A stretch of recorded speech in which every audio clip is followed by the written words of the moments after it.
ಶ್ರೀ ಗುರುಭ್ಯೋ ನಮಃ.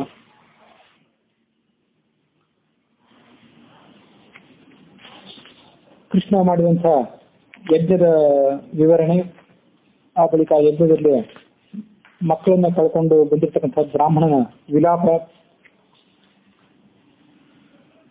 ಅವನ ಮಕ್ಕಳನ್ನ ಕರೆದುಕೊಂಡು ಬರ್ಲಿಕ್ಕಾಗಿ ಕೃಷ್ಣ ಮಾಡಿದಂಥ ಪ್ರಯತ್ನ ಇತ್ಯಾದಿಗಳ ಬಗ್ಗೆ ನಾವು ತಾತ್ಪರ್ಯ ನಿರ್ಣಯ ಮತ್ತು ಭಾಗವತದ ಹಿನ್ನೆಲೆಯಲ್ಲಿ ಗಮನಿಸಿದ್ದೀವಿ. ಎಲ್ಲ ಕಾರ್ಯ ಮುಗಿದ ಬಳಿಕ ಅರ್ಜುನ ಕೃಷ್ಣನನ್ನು ಪ್ರಶ್ನೆ ಮಾಡಿದ. ನಾವು ಹೋಗಿ ಬಂದಂತಹ ಸ್ಥಳಗಳು, ಅವುಗಳ ವಿಸ್ತಾರವಾದಂತಹ ವರ್ಣನೆ ಇತ್ಯಾದಿಗಳನ್ನು ಮಾಡುವಂತ. ಹಾಗೆ ಕೃಷ್ಣ ಹೇಳಿದಂತಹ ವಿವರಣೆಯನ್ನು ತಾತ್ಪರ್ಯ ನಿರ್ಣಯದ ಹಿನ್ನೆಲೆಯಲ್ಲಿ ನಾವು ನೋಡಿದ್ವಿ. 114ನೇ ಅಧ್ಯಾಯ ವಿಷ್ಣು ಪರ್ವದ್ದು ಹರಿವಂಶದಲ್ಲಿ ಹೇಳಿದಂತೆ ಕೃಷ್ಣ 100 ಬ್ರಹ್ಮಜ್ಞಾನಿಗಳಿಗೆ ಭೋಜನ ಮಾಡಿಸಿದ. ಬ್ರಾಹ್ಮಣರ ಭೋಜನ ಆದ ಬಳಿಕ ಕೃಷ್ಣ ಮತ್ತು ನಾನು ಅಂದ್ರೆ ಅರ್ಜುನ ಯಾದವ ವೀರ ಜೊತೆಗೆ ಮತ್ತು ಕುರುವೀರ ಜೊತೆಗೆ ಕೂತ್ಕೊಂಡು ಭೋಜನ ಮಾಡಿದ್ವಿ. ಬ್ರಾಹ್ಮಣ ಬಾಲಕರನ್ನು ಕರ್ಕೊಂಡು ಬರ್ಲಿಕ್ಕೆ ಹೋದಾಗ ನಾವು ನೋಡಿದಂತಹ ದೃಶ್ಯಗಳ ಬಗ್ಗೆ ವಿವರಣೆ ಕೊಡುವಂತ ಕೃಷ್ಣನನ್ನು ನಾನು ಕೇಳಿದೆ. ಸಮುದ್ರದ ನೀರನ್ನು ನೀನು ಹೇಗೆ ಸ್ತಂಭನಗೊಳಿಸಿದೆ? ಪರ್ವತಗಳಲ್ಲಿ ಸುರಂಗವನ್ನು ಕಲ್ಪನೆ ಮಾಡಿಕೊಂಡು ಅಲ್ಲಿಂದ ಮೂಲಕ ಆ ದೂರದ ಪ್ರದೇಶಕ್ಕೆ ಹೋಗಿ ಬಂದು ಚಕ್ರಾಯುಧದಿಂದ ಘೋರವಾದಂತಹ ದಟ್ಟವಾಗಿದ್ದಂತಹ ಅಂಧಕಾರವನ್ನು ನೀನು ಕತ್ತರಿಸಿದ್ದು ಹೇಗೆ? ಆ ಮಹಾ ತೇಜಸ್ಸನ್ನು ನೀನು ಪ್ರವೇಶ ಮಾಡಿದ್ದು ಹೇಗೆ? ಆ ಬಾಲಕರನ್ನು ಅಪಹಾರ ಮಾಡಿದವರು ಯಾರು? ಮತ್ತು ಅಷ್ಟು ದೀರ್ಘವಾದ ಮಾರ್ಗವನ್ನ ಸ್ವಲ್ಪವೇ ಕಾಲದಲ್ಲಿ ನೀನು ಸಂಚಾರ ಮಾಡಿದ್ದು ಹೇಗೆ? ಇದೆಲ್ಲ ಘಟನೆಗಳನ್ನ ನನಗೆ ವಿವರಿಸಿ ಹೇಳು ಅಂತ ಹೇಳಿದಾಗ ಕೃಷ್ಣ ಅದನ್ನ ಹೇಳಲಿಕ್ಕೆ ಪ್ರಾರಂಭ ಮಾಡಿದ. ಅರ್ಜುನನೇ, ನನ್ನನ್ನ ಸಂದರ್ಶನ ಮಾಡುವ ಕಾರಣಕ್ಕಾಗಿಯೇ, ಅದೇ ಉದ್ದೇಶಕ್ಕಾಗಿಯೇ ಮಹಾತ್ಮನಾದಂತಹ ಆ ದಿವ್ಯ ಪುರುಷ ಏನಿದ್ನಲ್ಲ, ಅವನು ಆ ಬ್ರಾಹ್ಮಣನ 4 ಮಕ್ಕಳನ್ನು ಕೂಡ ಅಪಹಾರ ಮಾಡಿದ್ದ. ಆ ಬಾಲಕರನ್ನ ಕರ್ಕೊಂಡು ಬರ್ಲಿಕ್ಕಾಗಿ ಕೃಷ್ಣ ಇಲ್ಲಿಗೆ ಬಂದೇ ಬರ್ತಾನೆ. ಅವನನ್ನ ಕೃಷ್ಣನನ್ನು ಇಲ್ಲಿ ಕರೆಸಲಿಕ್ಕೆ ಬೇರೆ ಯಾವುದೇ ಉಪಾಯ ಇಲ್ಲ ಅಂತ ಆ ಮಹಾಪುರುಷನ ಅಭಿಪ್ರಾಯ ಆಗಿತ್ತು. ನೀನು ಯಾವ ದಿವ್ಯವಾದಂತಹ ಅದ್ಭುತವಾದ ಜ್ಯೋತಿಯನ್ನು ನೋಡಿದಲ್ಲ, ಅದು ನನ್ನದೇ ಆದಂತಹ ಜ್ಯೋತಿ, ನನ್ನದೇ ಆದಂತಹ ಸನಾತನ ತೇಜಸ್ಸದು. ಮನುಷ್ಯರು ಸಕಲ ವಿಧವಾದಂತಹ ಸಾಧನೆಯನ್ನು ಮಾಡಿಕೊಂಡು ಆ ಸಾಧನೆಯು ಪಕ್ವವಾದ ಬಳಿಕ ಅದೇ ತೇಜಸ್ಸನ್ನು ಪ್ರವೇಶ ಮಾಡ್ತಾರೆ. ತೇಜಸ್ಸನ್ನು ಪ್ರವೇಶ ಮಾಡಿ ಮುಕ್ತರಾಗಿ ಬಿಡ್ತಾರೆ. ಅಲ್ಲಿಂದ ಅವರು ಹಿಂತಿರುಗಿ ಬರೋದಿಲ್ಲ. ಅದು ಕೊನೆಯ ತೇಜಸ್ಸು. ಸಾಂಖ್ಯಯೋಗಿಗಳಿಗೆ, ಕರ್ಮಯೋಗಿಗಳಿಗೆ ಮತ್ತು ತಪಸ್ವಿಗಳಿಗೆ ಆಶ್ರಯಭೂತವಾದದ್ದು. ಸಂಪೂರ್ಣ ಜಗತ್ತನ್ನ ಆಳುವಂತಹ ಶಕ್ತಿಯೂ ಅದೇ. ಯಾವ ಸಮುದ್ರವನ್ನ, ಯಾವ ಜಲವನ್ನು ನಾನು ಸ್ತಂಭನ ಮಾಡಿದ್ನಲ್ಲ, ಅದು ಆ ಸಮುದ್ರವೇ ನಾನಾಗಿದ್ದೇನೆ. ಮತ್ತು ಆ ಸಮುದ್ರವನ್ನು ಸ್ತಂಭನ ಮಾಡಿದವನು ಕೂಡ ನಾನೇ ಆಗಿದ್ದೇನೆ. ಸಮುದ್ರ ಸ್ತಬ್ಧತೋಯೋಹಂ ಅಹಂ ಸ್ತಂಭಯಿತ ಜಲಂ, ನಾನೇ ನೀರಿನ ಸ್ವರೂಪನಾಗಿದ್ದೇನೆ ಅಂತ ಹೇಳಿದ. ಅಂದ್ರೆ ನೀರಿನ ಸ್ವರೂಪನೇ ನಾನಾಗಿದ್ದೇನೆ ಅಂತ ಅನ್ನೋದಕ್ಕೆ ಅರ್ಥ ಆ ನೀರಿನ ಒಳಗೆ ನಾನಿದ್ದೇನೆ ಅಂತ. ಯೋಸೋ ಸರ್ವಗತೋ ವಿಷ್ಣು ಸರ್ವರೂಪಿ ಜನಾರ್ದನ, ಯೋಸೋ ಸರ್ವಗತೋ ವಿಷ್ಣು ಶಿಕ್ಷರೂಪಿ ನಿರಂಜನ, ಸಯೇವ ದ್ರವರೂಪೇಣ ಗಂಗಾಂಬೋ ನಾತ್ರ ಸಂಶಯ ಅಂತದ್ದು ಗಂಗಾ ನದಿಯ ಬಗ್ಗೆ ಶ್ಲೋಕ. ಸ್ವಯಂ ಭಗವಂತನ ಸ್ವರೂಪವೇ ಗಂಗಾ ನದಿ ಅಂತ ಹೇಳೋ ಶ್ಲೋಕ ಇದೆ ಅಂದ್ರೆ ಏನಿದೆಯಲ್ಲ, ಆ ಶ್ಲೋಕಕ್ಕೆ ಏನು ಅರ್ಥ ಮಾಡ್ತೀವಲ್ಲ ಹಾಗೆ ಈ ಶ್ಲೋಕಕ್ಕೂ ಅರ್ಥ ಮಾಡ್ಬೇಕು. ಆ ಜಡವಾದಂಥ ಗಂಗಾ ನದಿ ಆಗಲಿ, ಜಡವಾದಂಥ ಸಮುದ್ರವಾಗಲಿ ಕೃಷ್ಣನ ಸ್ವರೂಪ ಅಂತ ಅರ್ಥ ಮಾಡ್ಕೊಳ್ಬಾರ್ದು. ಆ ಜಡವಾದಂಥ ಗಂಗಾ ನದಿಗಾಗಲಿ ಸಮುದ್ರಕ್ಕಾಗಲಿ ನಿಯಾಮಕನಾಗಿ ಒಳಗಿದ್ದು ಪ್ರೇರೇಪಿಸುವವನು ಅಂತ ಅದನ್ನ ಅರ್ಥ ಮಾಡ್ಕೊಳ್ಬೇಕು. ನಾನಾ ಪರ್ವತಗಳನ್ನು ನೀವು ನೋಡಿದೆಯಲ್ಲ, 7 ಪರ್ವತಗಳನ್ನ, ಆ ಪರ್ವತಗಳೇ ನಾನು. ಇಲ್ಲಿ ಕೂಡ ಪರ್ವತದ ಒಳಗಿರುವಂತವನು ನಾನು ಅಂತ ನೋಡ್ಕೊಳ್ಬೇಕು ಅಷ್ಟೆ. ಆ ಪರ್ವತಗಳನ್ನ ಸೀಳಿ ಅದರಲ್ಲಿ ಸುರಂಗ ಮಾರ್ಗವನ್ನು ಪ್ರವೇಶ ಮಾಡಲಿಕ್ಕೆ ಅನುಕೂಲ ಮಾಡಿಕೊಟ್ಟವನು ನಾನೇ ಆಗಿದ್ದೇನೆ. ಕೆಸರಿನ ರೂಪವಾದಂತಹ ಅಂಧಕಾರವನ್ನು ನೋಡಿದೆಯಲ್ಲ, ಆ ಅಂಧಕಾರವೂ ನಾನೇ. ಕತ್ತಲೆಯೂ ನಾನೇ. ಕತ್ತಲೆಯನ್ನು ಪರಿಹಾರ ಮಾಡಿದವನು ನಾನೇ. ಪ್ರಾಣಿಗಳಿಗೆ ಕಾಲಸ್ವರೂಪನಾದವನು ಕೂಡ ನಾನೇ ಆಗಿದ್ದೇನೆ ಅಂತ ಹೇಳಿದ ಕೃಷ್ಣ. ಚಂದ್ರ, ಸೂರ್ಯ, ದೊಡ್ಡ ದೊಡ್ಡ ಪರ್ವತಗಳು, ನದಿಗಳು ಎಲ್ಲವೂ ಕೂಡ ನಾನೇ ಆಗಿದ್ದೇನೆ. ಭಗವದ್ಗೀತೆಯಲ್ಲಿ ಎಲ್ಲ ಬಂದಿದ್ದೇ ಇದೆ ಇದು. 4 ವರ್ಣಗಳು, 4 ಆಶ್ರಮಗಳು, ಗೃಹಸ್ಥ, ವಾನಪ್ರಸ್ಥ, ಬ್ರಹ್ಮಚರ್ಯ ಮತ್ತು ಕೌಮಾರ ಅನ್ನುವಂಥ, ಬ್ರಹ್ಮಚರ್ಯ, ಗಾರ್ಹಸ್ಥ್ಯ, ವಾನಪ್ರಸ್ಥ ಮತ್ತು ಸನ್ಯಾಸ ಅನ್ನುವಂಥ 4 ಆಶ್ರಮಗಳು ನಾನೇ ಆಗಿದ್ದೇನೆ. ಜರಾಯುಜ, ಅಂಡಜ, ಸ್ವೇದಜ ಮತ್ತು ಉದ್ಭಿಜ್ಜ ಅನ್ನುವಂಥ 4 ಪ್ರಾಣಿಗಳನ್ನು ಸೃಷ್ಟಿ ಮಾಡುವನು ನಾನೇ. ಈ ಜೀವಿಗಳೇನಿದ್ದಾರಲ್ಲ ಇವರು 4 ತರ. ಜರಾಯುಜ. ಜರಾಯು ಅಂದ್ರೆ ತಾಯಿಯ ಗರ್ಭಕೋಶ, ಗರ್ಭಕೋಶದಿಂದ ಹುಟ್ಟುವಂತ ಜೀವಿಗಳು ನಾವೆಲ್ಲರೂ. ಅಂಡಜ ಅಂದ್ರೆ ಪಕ್ಷಿಗಳು ಮತ್ತು ಕೆಲವು ಸರೀಸೃಪಗಳು, ತತ್ತಿಯಿಂದ ಹುಟ್ಟುವಂಥವು. ತಾಯಿಯ ಗರ್ಭದಿಂದ ತತ್ತಿಯಿಂದ ಹುಟ್ಟುವಂಥವು ಆ ಜೀವಿಗಳು, ಅವಕ್ಕೆ ಅಂಡಜ ಅಂತ ಕರೀತಾರೆ. ಇನ್ನು ಕೆಲವು ಸ್ವೇದಜ, ಬೆವರಿನಿಂದ ಹುಟ್ಟುವಂತ ಕೆಲವು ಕ್ರಿಮಿಕೀಟಗಳು, ಮೂರನೇ ಪ್ರಭೇದ. ಉದ್ಭಿಜ್ಜ ಅಂದ್ರೆ ಭೂಮಿಯನ್ನ ಸೀಳಿಕೊಂಡು ಮೇಲೆ ಬರ್ತಾವಲ್ಲ ಮೊಳಕೆಗಳು, ಗಿಡಮೂಲಿಕೆಗಳು ಇತ್ಯಾದಿಗಳ ವನಸ್ಪತಿಗಳು, ಅವಕ್ಕೆ ಉದ್ಭಿಜ್ಜ ಅಂತ ಕರೀತಾರೆ. ಈಗ ಉದ್ಭಿತ ಅಂದ್ರೆ ಭೂಮಿಯನ್ನ ಸೀಳಿಕೊಂಡು ಬರೋದ್ರಿಂದ ಅದು ಉದ್ಭಿಜ್ಜ. ಇವು ಎಲ್ಲವನ್ನು ಸೃಷ್ಟಿ ಮಾಡುವವನು ನಾನೇ. ನಿನ್ನ ಸ್ವರೂಪವನ್ನು ಮತ್ತಷ್ಟು ತಿಳ್ಕೊಳ್ಬೇಕು ಅಂತ ಅಪೇಕ್ಷೆ ಪಟ್ಟಿದ್ದೇನೆ, ಅದನ್ನು ವಿವರಿಸಿ ಹೇಳುವಂತ ಅರ್ಜುನ. ಭಗವನ್ ಸರ್ವಭೂತೇಶ ವೇತ್ತು ಮಿಚ್ಛಾಮಿತೇ ಪ್ರಭೋ ಪೃಚ್ಛಾಮಿತ್ತಾಂ ಪ್ರಪನ್ನೋಹಂ ನಮಸ್ತೆ ಪುರುಷೋತ್ತಮ.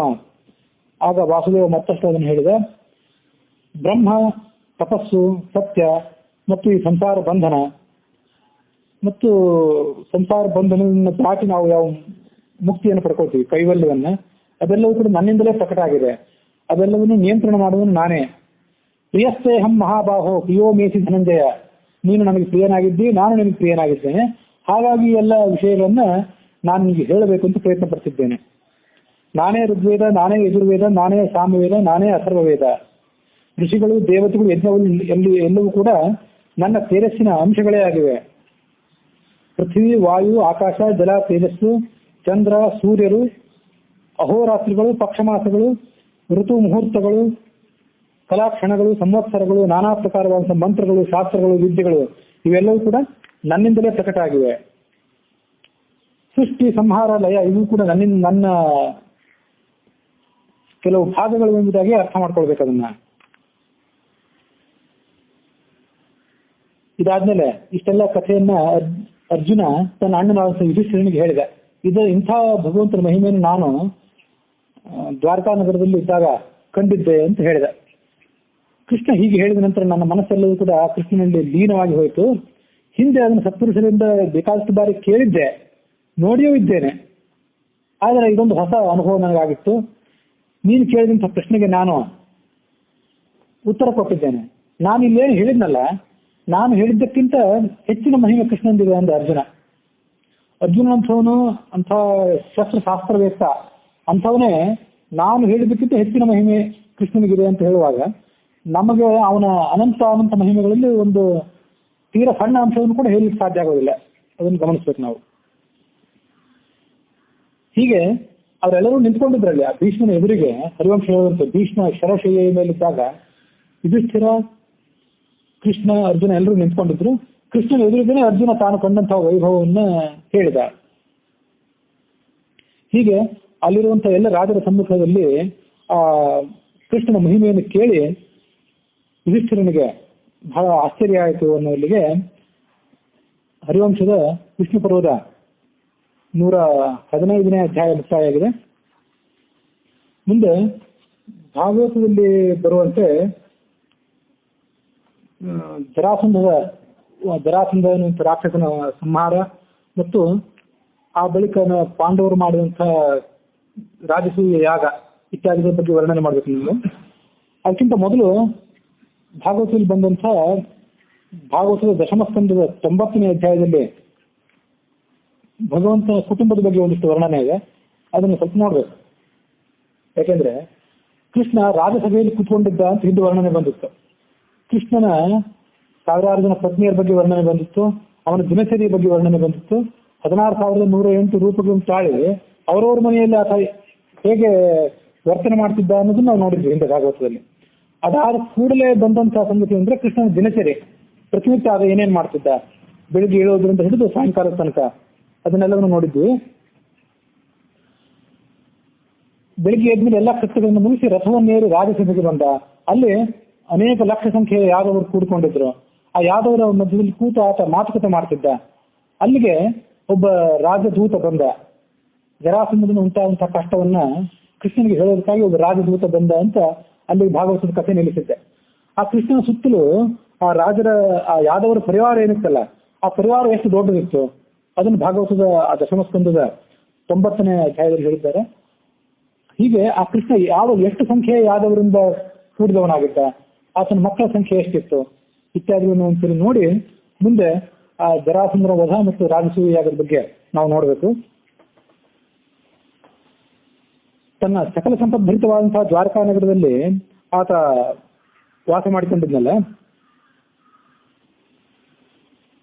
16,108 ಪತ್ನಿಯರಿದ್ರು ಅಂತ ನಾವು ಹಿಂದೆ ನೋಡಿದ್ವಿ. ಅದಕ್ಕಿಂತಲೂ ಅಧಿಕ ಸಂಖ್ಯೆಯ ಪತ್ನಿಯರಿದ್ರು. ಅವರೆಲ್ಲರಿಗೂ ಆತ ಅತ್ಯಂತ ಪ್ರಿಯನಾಗಿದ್ದ. ಎಲ್ಲರೂ ಕೂಡ ತಮ್ಮ ಪ್ರತ್ಯೇಕ ಅರಮನೆಗಳಲ್ಲಿ ವಾಸ ಮಾಡ್ತಿದ್ರು. ಅರಮನೆಗಳಲ್ಲಿ ವಿವಿಧ ರೀತಿಯಾದಂತಹ ಸುಖ ಭೋಗಗಳನ್ನ, ಆಟ ಪಾಠಗಳನ್ನ ಅವರು ಆಸ್ವಾದನೆ ಮಾಡ್ತಾ ಇದ್ರು.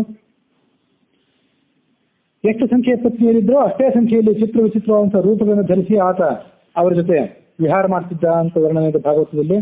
ಎಲ್ಲರ ಅರಮನೆಗಳಲ್ಲೂ ಕೂಡ ಸುಂದರವಾದಂತಹ ಸರೋವರಗಳಿದ್ದವು ಮತ್ತು ಅವುಗಳಲ್ಲಿ ಸುಂದರವಾದಂತಹ ಕಮಲ ಹೂ ಮೊದಲಾದಂತಹವುಗಳಿದ್ದವು. ಅಲ್ಲಿ ಆ ಸರೋವರಗಳಲ್ಲಿ ಕೃಷ್ಣ ಕೆಲವೊಂದ್ಸರಿ ವಿಹಾರ ಮಾಡ್ತಿದ್ದ, ಮತ್ತೆ ಕೆಲವೊಂದ್ಸರಿ ನದಿಗಳಲ್ಲಿ ಹೋಗಿ ವಿಹಾರ ಮಾಡ್ತಿದ್ದ, ಮತ್ತೊಮ್ಮೆ ಕೆಲವು ಬಾರಿ ಸಮುದ್ರಗಳಲ್ಲಿ ವಿಹಾರ ಮಾಡ್ತಿದ್ದ. ಹೀಗೆ ಆ ಕೃಷ್ಣ ತನ್ನ ರಾಣಿಯರ ಜೊತೆಗೆ ವಿಹಾರ ಮಾಡಿದಾಗ ಗಂಧರ್ವರು, ಅಪ್ಸರವರು ಎಲ್ಲರೂ ಕೂಡ ಕೃಷ್ಣನ ಕೀರ್ತಿ ಮತ್ತು ಆತನ ವೈಭವವನ್ನು ವರ್ಣನೆ ಮಾಡ್ತಾ ಇದ್ರು.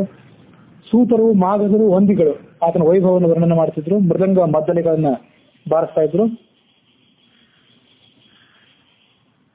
ಕೃಷ್ಣನ ಸುತ್ತಲೂ ನಿಂತ್ಕೊಂಡು ಆತನ ಮೇಲೆ ನೀರನ್ನ ಅವರು ಉಗ್ತಾ ಇದ್ರು. ಅವರು ತಿಲಕ್ರೀಡೆ ಆಡುವಾಗ ಕೃಷ್ಣ ಅದಕ್ಕೆ ಪ್ರತಿಯಾಗಿ ತಾನು ಕೂಡ ತನ್ನ ರಾಣಿಯರ ಮೇಲೆ ನೀರನ್ನು ಉಗ್ಲಿಕ್ಕೆ ಪ್ರಯತ್ನ ಮಾಡುವಾಗ ತಾವು ಅವನ ಮೇಲೆ ಉಗ್ತಿದ್ರು.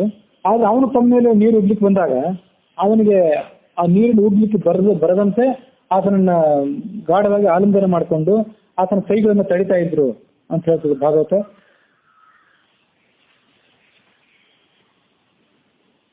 ಹೀಗೆ ಕೃಷ್ಣ ಯಾವತ್ತೂ ಕೂಡ ತನ್ನ ಪತ್ನಿಯರು, ತನ್ನ ಕುಟುಂಬ, ಅವರ ಸಂತೋಷದಲ್ಲಿ, ಅವರ ಆಮೋದ ಪ್ರಮೋದಗಳಲ್ಲಿ ಆಸಕ್ತನಾಗಿರ್ತಿದ್ದ. ಆ ರಾಣಿಯರಿಗೆ ಅವರ ಜೀವನದ ಸರ್ವಸ್ವವೂ ಕೂಡ ಆ ಕೃಷ್ಣನ ದಿವ್ಯ ಮಂಗಳ ಸ್ವರೂಪನೇ ಆಗಿತ್ತು. ಅವರು ದಿವಸದ ಬಹುತೇಕ ಭಾಗವನ್ನು ಹೇಗೆ ಕಳಿತಿದ್ರು ಅಂದ್ರೆ ಭಾಗವತ ಹೇಳ್ತದೆ, ಬೇರೆ ಯಾವ ಮಾತನ್ನೇ ಆಡ್ತಿರ್ಲಿಲ್ಲ ಅಂತ. ಸದಾ ಕೃಷ್ಣನ ಧ್ಯಾನದಲ್ಲಿ ಆಸಕ್ತರಾಗಿರ್ತಿದ್ರು. ಕೆಲವೊಂದು ಹುಚ್ಚರಂತ ಅಸಂಬದ್ಧವಾದ ಮಾತುಗಳನ್ನು ಆಡ್ತಿದ್ರು. ಅವ್ರನ್ನ ನೋಡಿದ್ರೆ ಅವ್ರು ಈ ಲೋಕದಲ್ಲಿದ್ದಾರೋ ಬೇರೆ ಲೋಕದಲ್ಲಿದ್ದಾರೋ ಅನ್ನುವಂತ ಕಾಣಿಸ್ತಿತ್ತು ಬೇರೆಯವರಿಗೆ. ಹೀಗೆ ಕೃಷ್ಣನ ಸಾನ್ನಿಧ್ಯದಲ್ಲೇ ಇದ್ರೂ ಕೃಷ್ಣನ ವಿರಹ ವೇದನೆಯನ್ನೇನಾರು ಅನುಭವಿಸ್ತಿದ್ದಾರೋ, ಕೃಷ್ಣ ಪಕ್ಕದಲ್ಲಿದ್ದಾನೋ ಅನ್ನೋ ಪರಿವೇನೂ ಅವ್ರಿಗೆ ಇರ್ತಿದ್ದಿಲ್ಲ. ಕೃಷ್ಣ ಒಂದು ವೇಳೆ ಬೇರೆ ಸ್ಥಳಕ್ಕೆಲ್ಲಾದ್ರೂ ಹೋಗಿದ್ದಾನೇನೋ ಆ ಪರಿವೆಯೂ ಅವ್ರಿಗೆ ಇರ್ತಿರ್ಲಿಲ್ಲ. ಹುಚ್ಚರಂತೆ ವಿರಹಾವಸ್ಥೆಯನ್ನು ಅನುಭವಿಸುವಂತೆ ಅವ್ರು ಕಾಣಿಸ್ತಾ ಇದ್ರು. ಅವ್ರು ಏನ್ ಮಾತುಗಳನ್ನ ಆಡ್ತಾ ಇದ್ರು, ಯಾವ ಥರದ ಅಸಂಬದ್ಧಗಳನ್ನ ಮಾತುಗಳನ್ನ ಆಡ್ತಾ ಇದ್ರು, ಅದನ್ನ ನಾನು ನಿಮಗೆ ಪ್ರತ್ಯಕ್ಷವಾಗಿ ಹೇಳುತ್ತೇನೆ ಕೇಳು ಅಂತಾರೆ ಸುಖಾಚಾರ್ಯ ಪರೀಕ್ಷಿತ್ ಮಹಾರಾಜನಿಗೆ.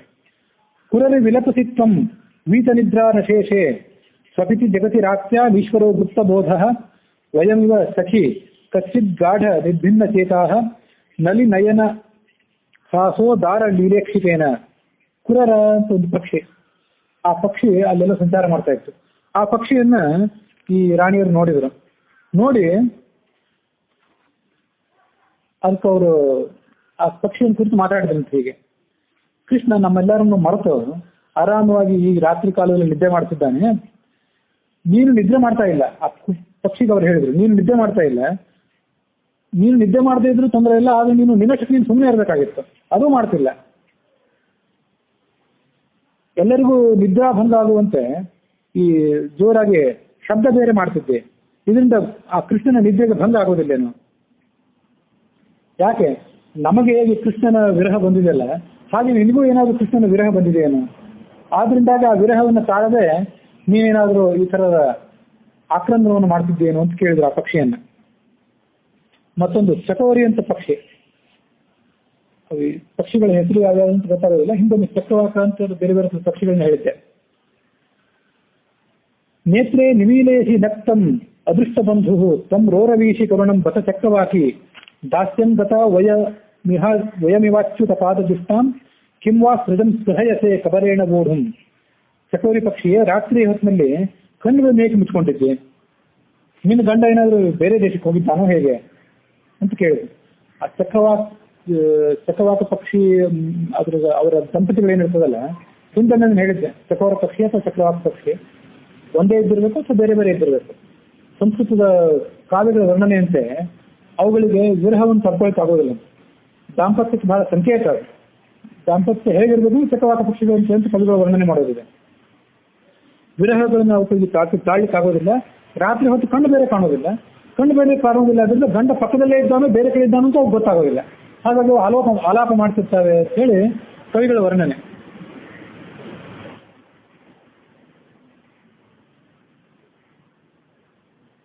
ನಿನ್ನ ಪತಿದೇವ ಏನಾದರೂ ದೇಶಾಂತರಕ್ಕೆ ಹೋಗಿದ್ದಾನೋ ಏನೋ, ಆ ಕಾರಣಕ್ಕಾಗಿ ನೀನು ಇಷ್ಟೊಂದು ದೀನ ಸ್ವರದಿಂದ ಅಳ್ತಾ ಇದ್ದೀಯೋ ಹೇಗೆ? ಅಥವಾ ನಾವು ಹೇಗೆ ಭಗವಂತನ ಶರಣದಾಸಿಯರಾಗಿದ್ದೇವೋ ಹಾಗೆ ನೀನು ಕೂಡ ಭಗವಂತನ ಶರಣದಾಸಿ ಆಗಬೇಕು ಅಂತ ಅಪೇಕ್ಷೆ ಪಟ್ಟು ಅದು ಇನ್ನೂ ಈಡೇರದೆ ಕೊನೆಯ ಪಕ್ಷ ಆ ಕೃಷ್ಣನ ಶರಣಾರವಿಂದಕ್ಕೆ ಅರ್ಪಿತವಾದಂಥ ಪುಷ್ಪ ಏನಿದೆ ಆ ಪುಷ್ಪವನ್ನಾದರೂ ತಲೆಯ ಮೇಲೆ ಧರಿಸಬೇಕು ಅನ್ನೋ ಅಪೇಕ್ಷೆಯಿಂದ ಹೀಗೇನಾದರೂ ಆಕ್ರಂದನ ಮಾಡ್ತಿದ್ಯೋ ಹೇಗೆ ಅಂತ ಅವರು ಆ ಪಕ್ಷಿಯನ್ನು ಮಾತಾಡ್ಸಿದ್ರು. ಪಕ್ಷಿಯನ್ನು ಮಾತಾಡ್ತಿದ್ಮೇಲೆ ಅವರ ಗಮನ ಸಮುದ್ರರಾಜನ ಕಡೆ ಹೋಯಿತು. ನಿದ್ರೆ ಬಾರದೆ ಜಾಗರೂಕನಾಗಿತ್ತು. ರಾತ್ರಿ ಇಡೀ ಜಾಗರಣೆ ಮಾಡ್ತಾ ಒಂದೇ ಸಮನಾಗಿ ಕೂಗ್ಕೊಳ್ತಾ ಇದೆಯಲ್ಲ, ಇದು ಯಾತಕ್ಕಾಗಿ?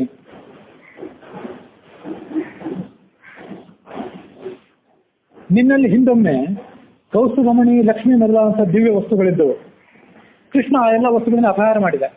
ಲಕ್ಷ್ಮಿಯನ್ನು ತನ್ನ ಪತ್ನಿಯನ್ನಾಗಿ ಸ್ವೀಕಾರ ಮಾಡಿದ. ಕೌಸ್ತುಭಮಣಿಯನ್ನು ತನ್ನ ಕಂಠದ ಹಾರವನ್ನಾಗಿ ಮಾಡಿಕೊಂಡ. ಹೀಗೆ ಆ ಕೌಸ್ತುಭಮಣಿ, ಲಕ್ಷ್ಮಿ ಮೊದಲಾದಂಥ ದಿವ್ಯ ವಸ್ತುಗಳನ್ನ ಕೃಷ್ಣ ಅಪಹಾರ ಮಾಡಿದ್ನಲ್ಲ, ಆ ಅಪಹಾರ ಮಾಡಿದ ಅನ್ನೋ ವೇದನೆಗಾಗಿ ನೀನು ರಾತ್ರಿ ಎಲ್ಲ ಜಾಗರಣೆ ಮಾಡಿಕೊಂಡು ಈ ಥರ ಆಕ್ರಂದನ ಮಾಡ್ತಿದ್ದೀಯೇನು ಅಂತ ಅವರು ಸಮುದ್ರವನ್ನು ಮಾತಾಡ್ತಿದ್ರು. ಚಂದ್ರನಿಗೆ ಹೇಳಿದ್ರು, ನೀನು ಕ್ಷಯರೋಗದಿಂದ ಪೀಡಿತನಾಗಿದ್ದೆ. ಹಿಂದೊಮ್ಮೆ ಹೇಳಿದ್ವಿ, ಚಂದ್ರ ತಾನು ಮಾಡಿದ ಅಕ್ರಮ ಪಾಲನೆಯಿಂದ ಕ್ಷಯರೋಗ ಪೀಡಿತನಾಗಿದ್ದ ಅಂತ ಬಂದಿತ್ತು. ಕ್ಷಯರೋಗ ಪೀಡಿತನಾಗಿದ್ದೆ, ಆದ್ದರಿಂದ ಅತ್ಯಂತ ದುರ್ಬಲನಾಗಿದ್ದಿ. ನಿನ್ನ ಈ ಕಿರಣಗಳೇನಿವೆ, ನೀನೇ ಕ್ಷಯರೋಗ ಪೀಡಿತ ಅಂದ ಮೇಲೆ ನಿನ್ನ ಕಿರಣಗಳು ಕತ್ತಲೆಯನ್ನು ಎಷ್ಟು ಮಟ್ಟಿಗೆ ಹೋಗಲಾಡಿಸಬಲ್ಲವು? ಅದು ಸಾಧ್ಯವಿಲ್ಲ. ನೀನು ಕ್ಷಯರೋಗಿ ಆಗ್ಲಿಕ್ಕೆ ಕಾರಣ ಏನು? ನಾವು ಹೇಗೆ ಭಗವಂತನ ಲೀಲಾ ವಿಲಾಸಗಳನ್ನ, ಆತನ ಮಹಿಮೆಯನ್ನು ಮತ್ತೆ ಮತ್ತೆ ನೆನಪು ಮಾಡಿಕೊಂಡು ಆತನ ವಿರಹ ವೇದನೆಯಿಂದ ಕೃಷರಾಗಿದ್ದೇವೋ ಹಾಗೆ ನೀನು ಕೂಡ ಆ ಭಗವಂತನ ಮಹತ್ವವನ್ನ, ಆ ಭಗವಂತನ ವೈಭವವನ್ನು ಮತ್ತೆ ಮತ್ತೆ ನೆನಪು ಮಾಡಿಕೊಂಡು ಆತನ ಮೃದು ಮಧುರವಾದಂತಹ ರಹಸ್ಯವಾದ ಮಾತುಗಳನ್ನ ಹಿಂದೊಮ್ಮೆ ಕೇಳಿ ಇವತ್ತು ಅದನ್ನು ಮರೆತು ಅದನ್ನು ನೆನಪು ಮಾಡ್ಕೊಳ್ಳಿಕ್ಕೆ ಪ್ರಯತ್ನ ಪಟ್ಟು ನೆನಪಾಗದೆ ಕೃಷ್ಣನಾಗಿದೆಯೋ ಹೇಗೆ ಅಂತ ಚಂದ್ರನನ್ನು ಮಾತಾಡ್ಸಿದ್ರು. ಮುಂದೆ ಮಲಯಾನಿಲಯ ಅಂದ್ರೆ ಮಲಯ ಪರ್ವತದ ಮೇಲಿಂದ ಬೀಸಿ ಬರುವಂತ ತಂಗಾಳಿ ಏನಿದೆ ಅದನ್ನು ಮಾತಾಡ್ಸಿದ್ರು. ತಂಗಾಳಿಯೇ ನೀನು ಈ ಮಲಯ ಪರ್ವತದಿಂದ ಮೇಲೆ ಈ ಕಡೆ ಬೀಸಿ ಬಂದು ನಮ್ಮ ಹೃದಯದಲ್ಲಿ ಸೂಕ್ತವಾಗಿರುವಂತಹ ಕಾಮಪ್ರೇಮಗಳನ್ನು ಬಡಿದೆಬ್ಬಿಸ್ತಾ ಇದ್ದಿ. ನಾವೆಲ್ಲರೂ ನಿಮ್ಗೇನು ಅಪರಾಧ ಮಾಡಿದ್ದೇವೆ, ನಮ್ಗೆ ಯಾಕೆ ತೊಂದರೆ ಕೊಡ್ತಾ ಇದ್ದಿ ನೀನು ಅಂತ ಕೇಳ್ಕೊಂಡ್ರು ಅವರು. ಈ ಮೊದಲೇ ನಮ್ಮ ಹೃದಯ ಒಡೆದು ಹೋಗಿದೆ. ಯಾಕೆಂದ್ರೆ ಕೃಷ್ಣನ ಒಂದು ಕಟಾಕ್ಷ ಸಾಕು, ಆತನ ಒಂದು ಕಣ್ಣೋಟ ಸಾಕು ನಮ್ಮ ಹೃದಯ ಸೀಳಿ ಹೋಗ್ಲಿಕ್ಕೆ, ನಮ್ಮ ಮನಸ್ಸು ಪರವಶ ಆಗ್ಲಿಕ್ಕೆ. ಹೀಗಾಗಿ ನಮ್ಮ ಹೃದಯ ಒಡೆದು ಹೋಗಿದೆ. ಅದರ ಜೊತೆಗೆ ನೀನೊಂದು ಈ ತಂಗಾಳಿ ಬೇರೆ ಈ ತರ ಸುಗಂಧಿತವಾಗಿ ಬೀಸ್ತಾ ಇದ್ದಿ. ಹೀಗೆ ಬೀಸಿದ್ರೆ ನಮ್ಮ ಪರಿಸ್ಥಿತಿ ಏನಾಗ್ಲಿಕ್ಕಿಲ್ಲ ಅಂತ ಅವರು ಆ ತಂಗಾಳಿಯನ್ನ ನಿಂದಿಸಿದ್ರು. ಅದಾದ್ಮೇಲೆ ಅವರು ಮೋಡಗಳ ಕಡೆಗೆ ಅವರ ದೃಷ್ಟಿ ಹರಿಯಿತು. ಮೋಡವೇ ನೀನು ಕೂಡ ಶ್ಯಾಮಲವರ್ಣನಾಗಿದ್ದಿ, ಕೃಷ್ಣನು ಕೂಡ ಶ್ಯಾಮಲವರ್ಣನಾಗಿದ್ದಾನೆ. ಹಾಗಾಗಿ ನಿನಗೂ ಅವನಿಗೂ ಗಾಢವಾದಂತಹ ಪ್ರೀತಿ ಇದೆ. ಹಾಗಾಗಿ ನೀನು ಕೂಡ ಆ ಕೃಷ್ಣನನ್ನ ಸದಾಕಾಲ ಸ್ಮರಿಸ್ತಾ ಇದ್ದಿ. ಕೃಷ್ಣನ ವಿರಹವನ್ನ ತಾಳನೆ ನೀನು ಕೂಡ ಕಂಬನಿ ಸುರಿಸ್ತಾ ಇದ್ದಿ ಈ ಮಳೆ ಹನಿಯ ರೂಪದಲ್ಲಿ. ಮುಂದೆ ಕೋಗಿಲೆ ಬಗ್ಗೆ ಅವ್ರು ಮಾತಾಡಿದ್ರು. ಕೃಷ್ಣನಂತೆ ನೀನು ಕೂಡ ಕಪ್ಪು ವರ್ಣದವನಾಗಿದ್ದೆ ಮತ್ತು ಕೃಷ್ಣಮೂರ್ತಿಯಂತೆ ನೀನು ಕೂಡ ಮೃದುವಾದಂತಹ ಮಧುರವಾದಂತಹ ಮಾತನಾಡ್ತೆ. ಸತ್ತವರನ್ನು ಕೂಡ ಬದುಕಿಸುವಂತಹ ಮಾಧುರ್ಯದ ಮಾತನೆಂದು ನಿಂದು ಮತ್ತು ಕೃಷ್ಣಂದು. ನಿನ್ನ ದನಿಯನ್ನು ಕೇಳಿದ್ರೆ ನಮಗೆ ನಮ್ಮ ಹೃದಯದ ಒಡೆಯನಾದಂತಹ ಕೃಷ್ಣನ ನೆನಪು ಬರ್ತಾ ಇದೆ. ನೀನಿಷ್ಟು ಕರುಣಾಪೂರ್ಣವಾಗಿ ದನಿ ಮಾಡ್ತಿದ್ಯಲ್ಲ, ನಿನಗೆ ಏನ್ ಬೇಕು ಹೇಳು, ಸಾಧ್ಯವಾದ್ರೆ ನಾವು ಮಾಡಿಕೊಡ್ತೇವೆ ಅಂದ್ರು ಆ ಕೋಗಿಲೆಗೆ ಈ ರಾಣಿಯರು. ಪರ್ವತಕ್ಕೆ ಹೇಳಿದ್ರು, ಪರ್ವತವೇ ನ ಚಲಸಿ ನ ವದಸಿ ಉದಾರ ಬುದ್ಧೆ. ನೋಡ್ಲಿಕ್ಕೆ ದೊಡ್ಡವನು ನೀನಲ್ಲಿ ಚಲನೆಯೂ ಇಲ್ಲ, ಏನಾದ್ರು ಮಾತಾಡ್ತೀವಿ ಅಂದ್ರೆ ಮಾತೂ ಇಲ್ಲ ನಿನ್ನಲ್ಲಿ. ಯಾವುದೋ ಗಂಭೀರವಾದಂತಹ ವಿಷಯವನ್ನು ಹಗಲಿರಲು ಆಲೋಚನೆ ಮಾಡ್ತಿರುವಂತ ಕಾಣ್ತೀನಿ ನೀನು. ಯಾವ ಭಗವಂತನ ಚರಣಾರವಿಂದಗಳನ್ನು ನಾವು ನಮ್ಮ ಹೃದಯದಲ್ಲಿ ಧಾರಣೆ ಮಾಡಬೇಕು ಅಂತ ಅಪೇಕ್ಷೆ ಪಡ್ತೀವೋ ಅದೇ ಚರಣಾರವಿಂದಗಳನ್ನು ನೀನು ಕೂಡ ನಿನ್ನ ಗಗನಚುಂಬಿ ಆದಂತಹ ಶಿಖರಗಳ ಮೇಲೆ ಧರಿಸಬೇಕು ಅಂತ ಏನಾದ್ರು ಅಪೇಕ್ಷೆ ಪಟ್ಟಿದೆಯೋ ಹೇಗೆ? ನಿನ್ನ ಹೃದಯದ ಅಂತರಾಳದ ಅಪೇಕ್ಷೆ ಏನಿದೆ ಅದನ್ನು ಹೇಳು. ಸಮುದ್ರ ರಾಜರ ಪ್ರೇಯಸಿಯರಂತಹ ನದಿಗಳೇ, ಸಮುದ್ರರಾಜನ ನೀರನ್ನ ನೀವು ತುಂಬಿಸ್ತೀರಿ, ಅಲ್ಲಿ ಹೋಗಿ ನೀವೆಲ್ಲ ಹರಿದು ಆ ಸಮುದ್ರವನ್ನು ತುಂಬಿಸ್ತೀರಿ. ಒಂದು ಪಕ್ಷ ಏನಾದರೂ ಸಮುದ್ರದ ಕಡೆಯಿಂದ ನೀರು ನೀವು ಬರದೇ ಇದ್ರೆ, ಅಂದ್ರೆ ಮಳೆಯ ರೂಪದಿಂದ ಬರದೇ ಇದ್ರೆ ನೀವೆಲ್ಲ ಬತ್ತಿ ಹೋಗ್ತೀರಿ, ನಿಮ್ಮಲ್ಲಿರುವಂತಹ ಕಮಲಗಳು ಕಾಂತಿಹೀನ ಆಗ್ತವೆ. ನಾವು ಕೃಷ್ಣನ ಸಂಘವನ್ನು ಕಳ್ಕೊಂಡು, ಆತನ ಕಟಾಕ್ಷ ವೀಕ್ಷಣವನ್ನು ಕಳ್ಕೊಂಡು ಹೇಗೆ ಕೃಷರಾಗ್ತೀವೋ, ಹೇಗೆ ದುಃಖಿತರಾಗ್ತೀವೋ, ಹಾಗೆ ನೀವು ಕೂಡ ದುಃಖಿತರಾಗ್ತೀರಿ ಅಂತ ನದಿಗಳ ಬಗ್ಗೆ ಹೇಳಿದ್ರು. ಹಂಸವನ್ನು ಕರೆದ್ರು ಅವರು. ಹಂಸ ಸ್ವಾಗತ ಮಾಸ್ಯತಾಂ ಪಿಬಪಯ ಬ್ರೂಹಿ ಅಂಗ ಶೌರೇ ಕಥಾಂ. ಹಂಸವೇ ಇಲ್ಲಿ ಬಾ, ಪೀಠದ ಮೇಲೆ ಕೂತ್ಕೋ, ಪಿಬಪಯ ಸ್ವಲ್ಪ ಹಾಲನ್ನ ಸ್ವೀಕಾರ ಮಾಡು, ಬ್ರೂಹಿ ಅಂಗ ಶೌರೇ ಕಥಾಂ. ಆ ಕೃಷ್ಣನ ಸಮಾಚಾರ ಏನಾದರೂ ಸ್ವಲ್ಪ ಇದ್ರೆ ಹೇಳು. ನೀನು ಕೃಷ್ಣನ ದೂತನಾಗಿ ಬಂದಿದ್ದೀ ಅಂತ ನಮ್ಮ ಆಲೋಚನೆ. ದೂತಂ ತ್ವಾಂನು ವಿಧಾಮ, ನೀನು ಕೃಷ್ಣನ ದೂತನಾಗಿ ಬಂದಿದ್ದೀ ಅಂತ ಆಲೋಚನೆ. ಆ ಕೃಷ್ಣ ಯಾರಿಗೂ ವಶನಾಗದೇ ಇರುವಂಥವನು, ಅವನು ಇವತ್ತು ಕುಶಲಿಯಾಗಿದ್ದಾನೋ ಇಲ್ವೋ? ನಮ್ಮ ಅಭಿಪ್ರಾಯ ಏನಂದ್ರೆ, ಕಿಂವಾಂ ನಶ್ಚಲ ಸೌಹೃದ ಸ್ಮರತಿತಂ. ಆ ಕೃಷ್ಣನ ಸ್ನೇಹ ಬಹಳ ಚಂಚಲವಾಗುತ್ತೆ. ಆತ ಎಂದು ಕೂಡ ನಮ್ಮನ್ನು ನೆನೆಸ್ಕೊಳ್ಳೋದೇ ಇಲ್ಲ. ಒಮ್ಮೆ ಈ ರಾಣಿ, ಮತ್ತೊಬ್ಬಳು ರಾಣಿ, ಈಗ ಅವನ ಮನಸ್ಸು ಚಂಚಲವಾದದ್ದು. ಆತ ಏನಾದರೂ ಹಿಂದೆ ನಮ್ಮ ಜೊತೆ ಮಾಡಿದಂತಹ ಒಡನಾಟವನ್ನ ಇವತ್ತು ಸ್ಮರಣೆ ಮಾಡ್ಕೊಳ್ತಾನೋ ಹೇಗೆ? ನಿನ್ನ ಕಡೆಯಿಂದ ಏನಾದರೂ ಹೇಳಿ ಕಳಿಸಿದ್ದಾನೋ ಹೇಗೆ? ಕೇಳಿದ್ರು ಅವರು ಹಂಸಗಳನ್ನು. ನಾವು ನಿನ್ನ ಯಾವ ಅನುನಯ ಮತ್ತು ಪ್ರೀತಿಯ ಮಾತುಗಳನ್ನ, ಒಲಿಸುವಿಕೆಯ ಮಾತುಗಳನ್ನು ಕೇಳಲಿಕ್ಕೆ ಇವತ್ತು ಸಿದ್ಧರಾಗಿಲ್ಲ. ಅವನಿಗೆ ನಮ್ಮ ಬಗ್ಗೆ ಪರಿಗಣನೆ ಇಲ್ಲದೇ ಇದ್ದ ಮೇಲೆ, ಅವನಿಗೆ ನಮ್ಮ ಬಗ್ಗೆ ಕಾಳಜಿ ಇಲ್ಲದೇ ಇದ್ದ ಮೇಲೆ, ಪ್ರೇಮ ಇಲ್ಲದೇ ಇದ್ದ ಮೇಲೆ, ಅನುರಾಗ ಇಲ್ಲದೇ ಇದ್ದ ಮೇಲೆ ನಾವೇಕೆ ಅವನ ಹಿಂದೆ ಹೋಗ್ಬೇಕು? ಕ್ಷೌದ್ರ ಆಲಾಪಯ ಕಾಮದಂ ಶ್ರಿಯಮೃತೆ ಸೈವೈಕ ನಿಷ್ಠಾ ಸ್ತ್ರೀಯಾಂ ಕಿಂವಾ ನಶ್ಚಲ ಸೌಹೃದ ಸ್ಮರತಿತಂ ಕಸ್ಮಾತ್ ಭಜಾಮೋ ವಯಂ. ನಮಗೆ ಅವನ ಹಂಗೇಕೆ, ಅವನಿಗೆ ನಮ್ಮ ಹಂಗು ಇಲ್ಲದೆ ಇದ್ದ ಮೇಲೆ.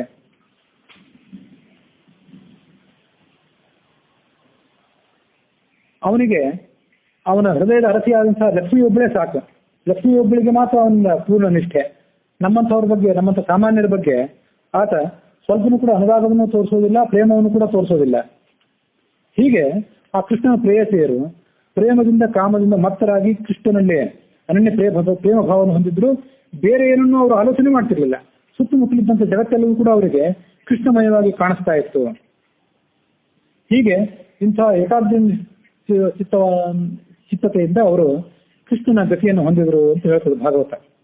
ಹೀಗೆ ಇಲ್ಲಿ ಕೃಷ್ಣನ ಆ ರಾಣಿಯರು ಉನ್ಮತ್ತರಾಗಿ ಆ ಗಾನವನ್ನು ಮಾಡಿದ್ರು ಅಂತಿದೆಯಲ್ಲ, ಈ ಗೀತೆಗಳು ವೇದವ್ಯಾಸರಿಂದ ಕಂಠದಿಂದ ಹೊರಹೊಮ್ಮಿದಂತಹ ಗೀತೆಗಳು ಅವೆಷ್ಟೋ ಕವಿಗಳಿಗೆ ಸ್ಫೂರ್ತಿ ಆದವು. ಮುಂದೆ ಗೀತಗೋವಿಂದ, ಜಯದೇವ ರಚನೆ ಮಾಡಿದಂತಹ ಗೀತಗೋವಿಂದ ಮೊದಲಾದ ಕಾವ್ಯಗಳಿಗೆ ಇತ್ತೀಚೆಗೊಂದು ಕಾವ್ಯ ಹೊಸದಾಗಿ ಬೆಳಕಿಗೆ ಬಂತು. ನೀವೇನೋ ಪತ್ರಿಕೆಗಳಲ್ಲಿ ನೋಡಿರ್ಬೋದು. ಗೋಪಿಕೋನ್ಮಾದ ಅಂತ ಕಾವ್ಯದ ಹೆಸರು. ಯಾರೋ ಅಜ್ಞಾತ ಕವಿ ರಚನೆ ಮಾಡಿದ್ದು. ಕವಿ ಯಾರಂತೂ ಗೊತ್ತಿಲ್ಲ. ಅದನ್ನ ಬಿ.ಪಿ. ರಾಧಾಕೃಷ್ಣನ್ ಅವರೊಬ್ಬರು ಸಂಸ್ಕೃತ ಪಂಡಿತರ ಸಹಾಯದಿಂದ ಕನ್ನಡಕ್ಕೆ ಅನುವಾದ ಮಾಡಿದರು. ಕನ್ನಡಕ್ಕೆ ಅನುವಾದ ಮಾಡಿ ಮುಂದೆ ಅದನ್ನ ಬಡಿಸಿ ಭರತನಾಟ್ಯ ಇತ್ಯಾದಿ ನಾಟ್ಯ ಪ್ರಕಾರಗಳಿಗೆ ಅದನ್ನು ಹೊಂದಿಸಿಕೊಂಡು ಅದನ್ನ ರಂಗದ ಮೇಲೆ ಪ್ರವೇಶ ಮಾಡಿಸಿದರು. ಆ ಕಾವ್ಯ ಬೆಳಕಿಗೆ ಬಂದಿದ್ದೇ ಇತ್ತೀಚೆಗೆ, ಅದರ ಕನ್ನಡ ಅನುವಾದ ಆಗಿದ್ದು ಕೂಡ ಇತ್ತೀಚೆಗೆ. ಗೋಪಿಕೋನ್ಮಾದ ಅಂದ್ರೆ ಗೋಪಿಕಾ ಸ್ತ್ರೀ ಒಬ್ಬಳು, ಪ್ರಾಯಶಃ ರಾಧೆ ಇದ್ದಿರಬೇಕು.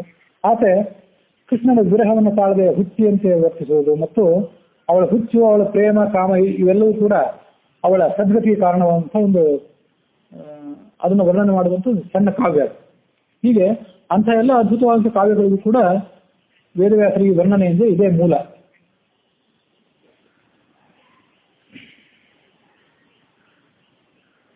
ಹೀಗೆ ಆ ಕೃಷ್ಣನ ಗೀತ ಮಾಧುರ್ಯದ ಸವಿ ಹೇಗಿತ್ತಂದ್ರೆ, ದ್ವಾರಕಾನಗರದಲ್ಲಿ ಎಲ್ಲೇ ಅದನ್ನ ವರ್ಣನೆ ಮಾಡಿದರೆ, ಅದನ್ನು ಗಾನ ಮಾಡಿದರೆ ಎಲ್ಲರ ಮನಸ್ಸು, ವಿಶೇಷವಾಗಿ ಕೃಷ್ಣನ ರಾಣಿಯರ ಮನಸ್ಸು ಅದು ಆ ಗೀತದ ಕಡೆ ಸೆಳೆದು ಬಿಡ್ತಾ ಇತ್ತು.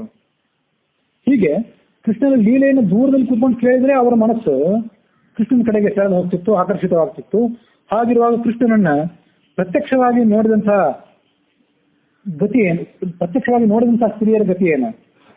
ಇದು ಸಾಮಾನ್ಯ ಪುರುಷರ ಮಾತಾಯಿತು. ಇದು ದ್ವಾರಕಾನಗರದಲ್ಲಿದ್ದವರು ಕೃಷ್ಣನ ಸಮಕಾಲೀನರಾಗಿದ್ದು ಅವನ ಸುತ್ತಮುತ್ತಲು ಅವನ ಜೀವನದಲ್ಲಿ ಒಮ್ಮೆ ನೋಡಿದವರಷ್ಟೇ. ಇವರೆಲ್ಲರಿಗೂ ಕೂಡ ಕೃಷ್ಣನ ಒಮ್ಮೆ ನೋಡಿದವರು, ಕೃಷ್ಣನ ಒಮ್ಮೆ ಕೇಳಿದವರು, ಅವನ ಗೀತೆಯನ್ನ ಕೇಳಿದವರು.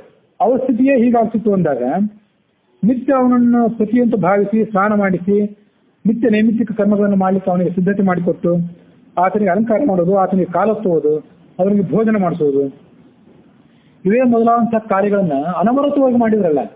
ಅವರ ತಪಸ್ಸದು ಕೇವಲ ಸಾಂಸಾರಿಕ ಕಾರ್ಯ ಅಂತ ಮಾಡಲಿಲ್ಲ, ಅವರು ಅದನ್ನು ತಪಸ್ಸು ಅಂತ ಮಾಡಿದ್ರಲ್ಲ. ಅವರ ಸೌಭಾಗ್ಯವನ್ನು, ಅವರ ತಪಸ್ಸನ್ನ, ಅದರ ಮಹತ್ವವನ್ನು ನಾವೇನಂತ ವರ್ಣನೆ ಮಾಡೋದು? ಹೀಗೆ ಕೃಷ್ಣ ಆ ಗೃಹಸ್ಥಾಶ್ರಮ ಅನ್ನುವಂಥ ಏನು ಆಶ್ರಮ ಇದೆ, ಅದು ಧರ್ಮ, ಅರ್ಥ, ಕಾಮ, ಮೋಕ್ಷ ಅನ್ನುವಂಥ ಪುರುಷಾರ್ಥಗಳಿಗೆ ಸಾಧನವಾದದ್ದು. ಉಳಿದೆಲ್ಲ ಆಶ್ರಮಗಳು ಮೋಕ್ಷಕ್ಕೆ ಸಾಧನ ಆಗಿರ್ಬೋದು, ಧರ್ಮಕ್ಕೆ ಸಾಧನ ಆಗಿರ್ಬೋದು, ಎಲ್ಲ ಪುರುಷಾರ್ಥಗಳಿಗೂ ಸಾಧನ ಅಲ್ಲ, ಕಾಮಕ್ಕೆ ಸಾಧನ ಅಲ್ಲ. ಆದ್ರೆ ಗೃಹಸ್ಥಾಶ್ರಮ ಒಂದೇ ಆಶ್ರಮ, ಎಲ್ಲ ಪುರುಷಾರ್ಥಗಳಿಗೂ ಸಾಧನವಾದದ್ದು. ಅದನ್ನ ಒಂದು ಮಿತಿಯನ್ನ ಅರಿತು ಧರ್ಮ ಮತ್ತು ಕಾಮಗಳ ನಡುವಿನ ಸಮತೋಲನವನ್ನು ಕಾಯ್ದುಕೊಂಡು ಆ ಗೃಹಸ್ಥಾಶ್ರಮದಲ್ಲಿ ಮನುಷ್ಯ ಬಾಳಬೇಕು ಅನ್ನೋದನ್ನು ತಾನು ಸ್ವಯಂ ಪ್ರಾಯೋಗಿಕವಾಗಿ ಆಚರಣೆ ಮಾಡಿ ತೋರಿಸಿದ.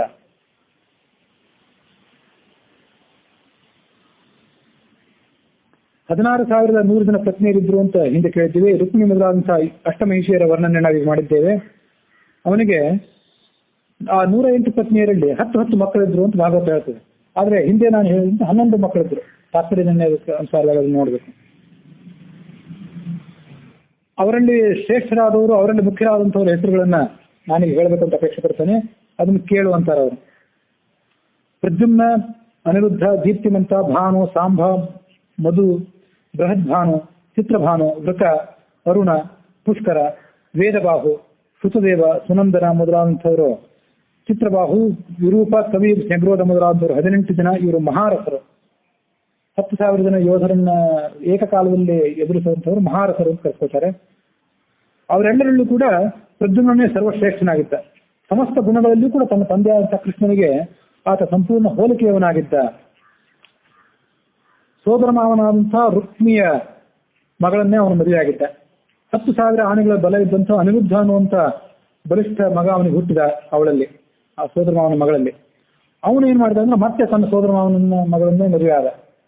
ತನ್ನ ತಾಯಿಯಾದಂಥ ಆ ರುಕ್ಮವತಿ ಅಥವಾ ಶುಭಾಂಗಿ ಅಂತಿಗೆ ನಿಜವಿತ್ತಲ್ಲ, ಅದೇ ಒಬ್ಳಿಗೆ ಹೆಸರು, 2 ಹೆಸರು.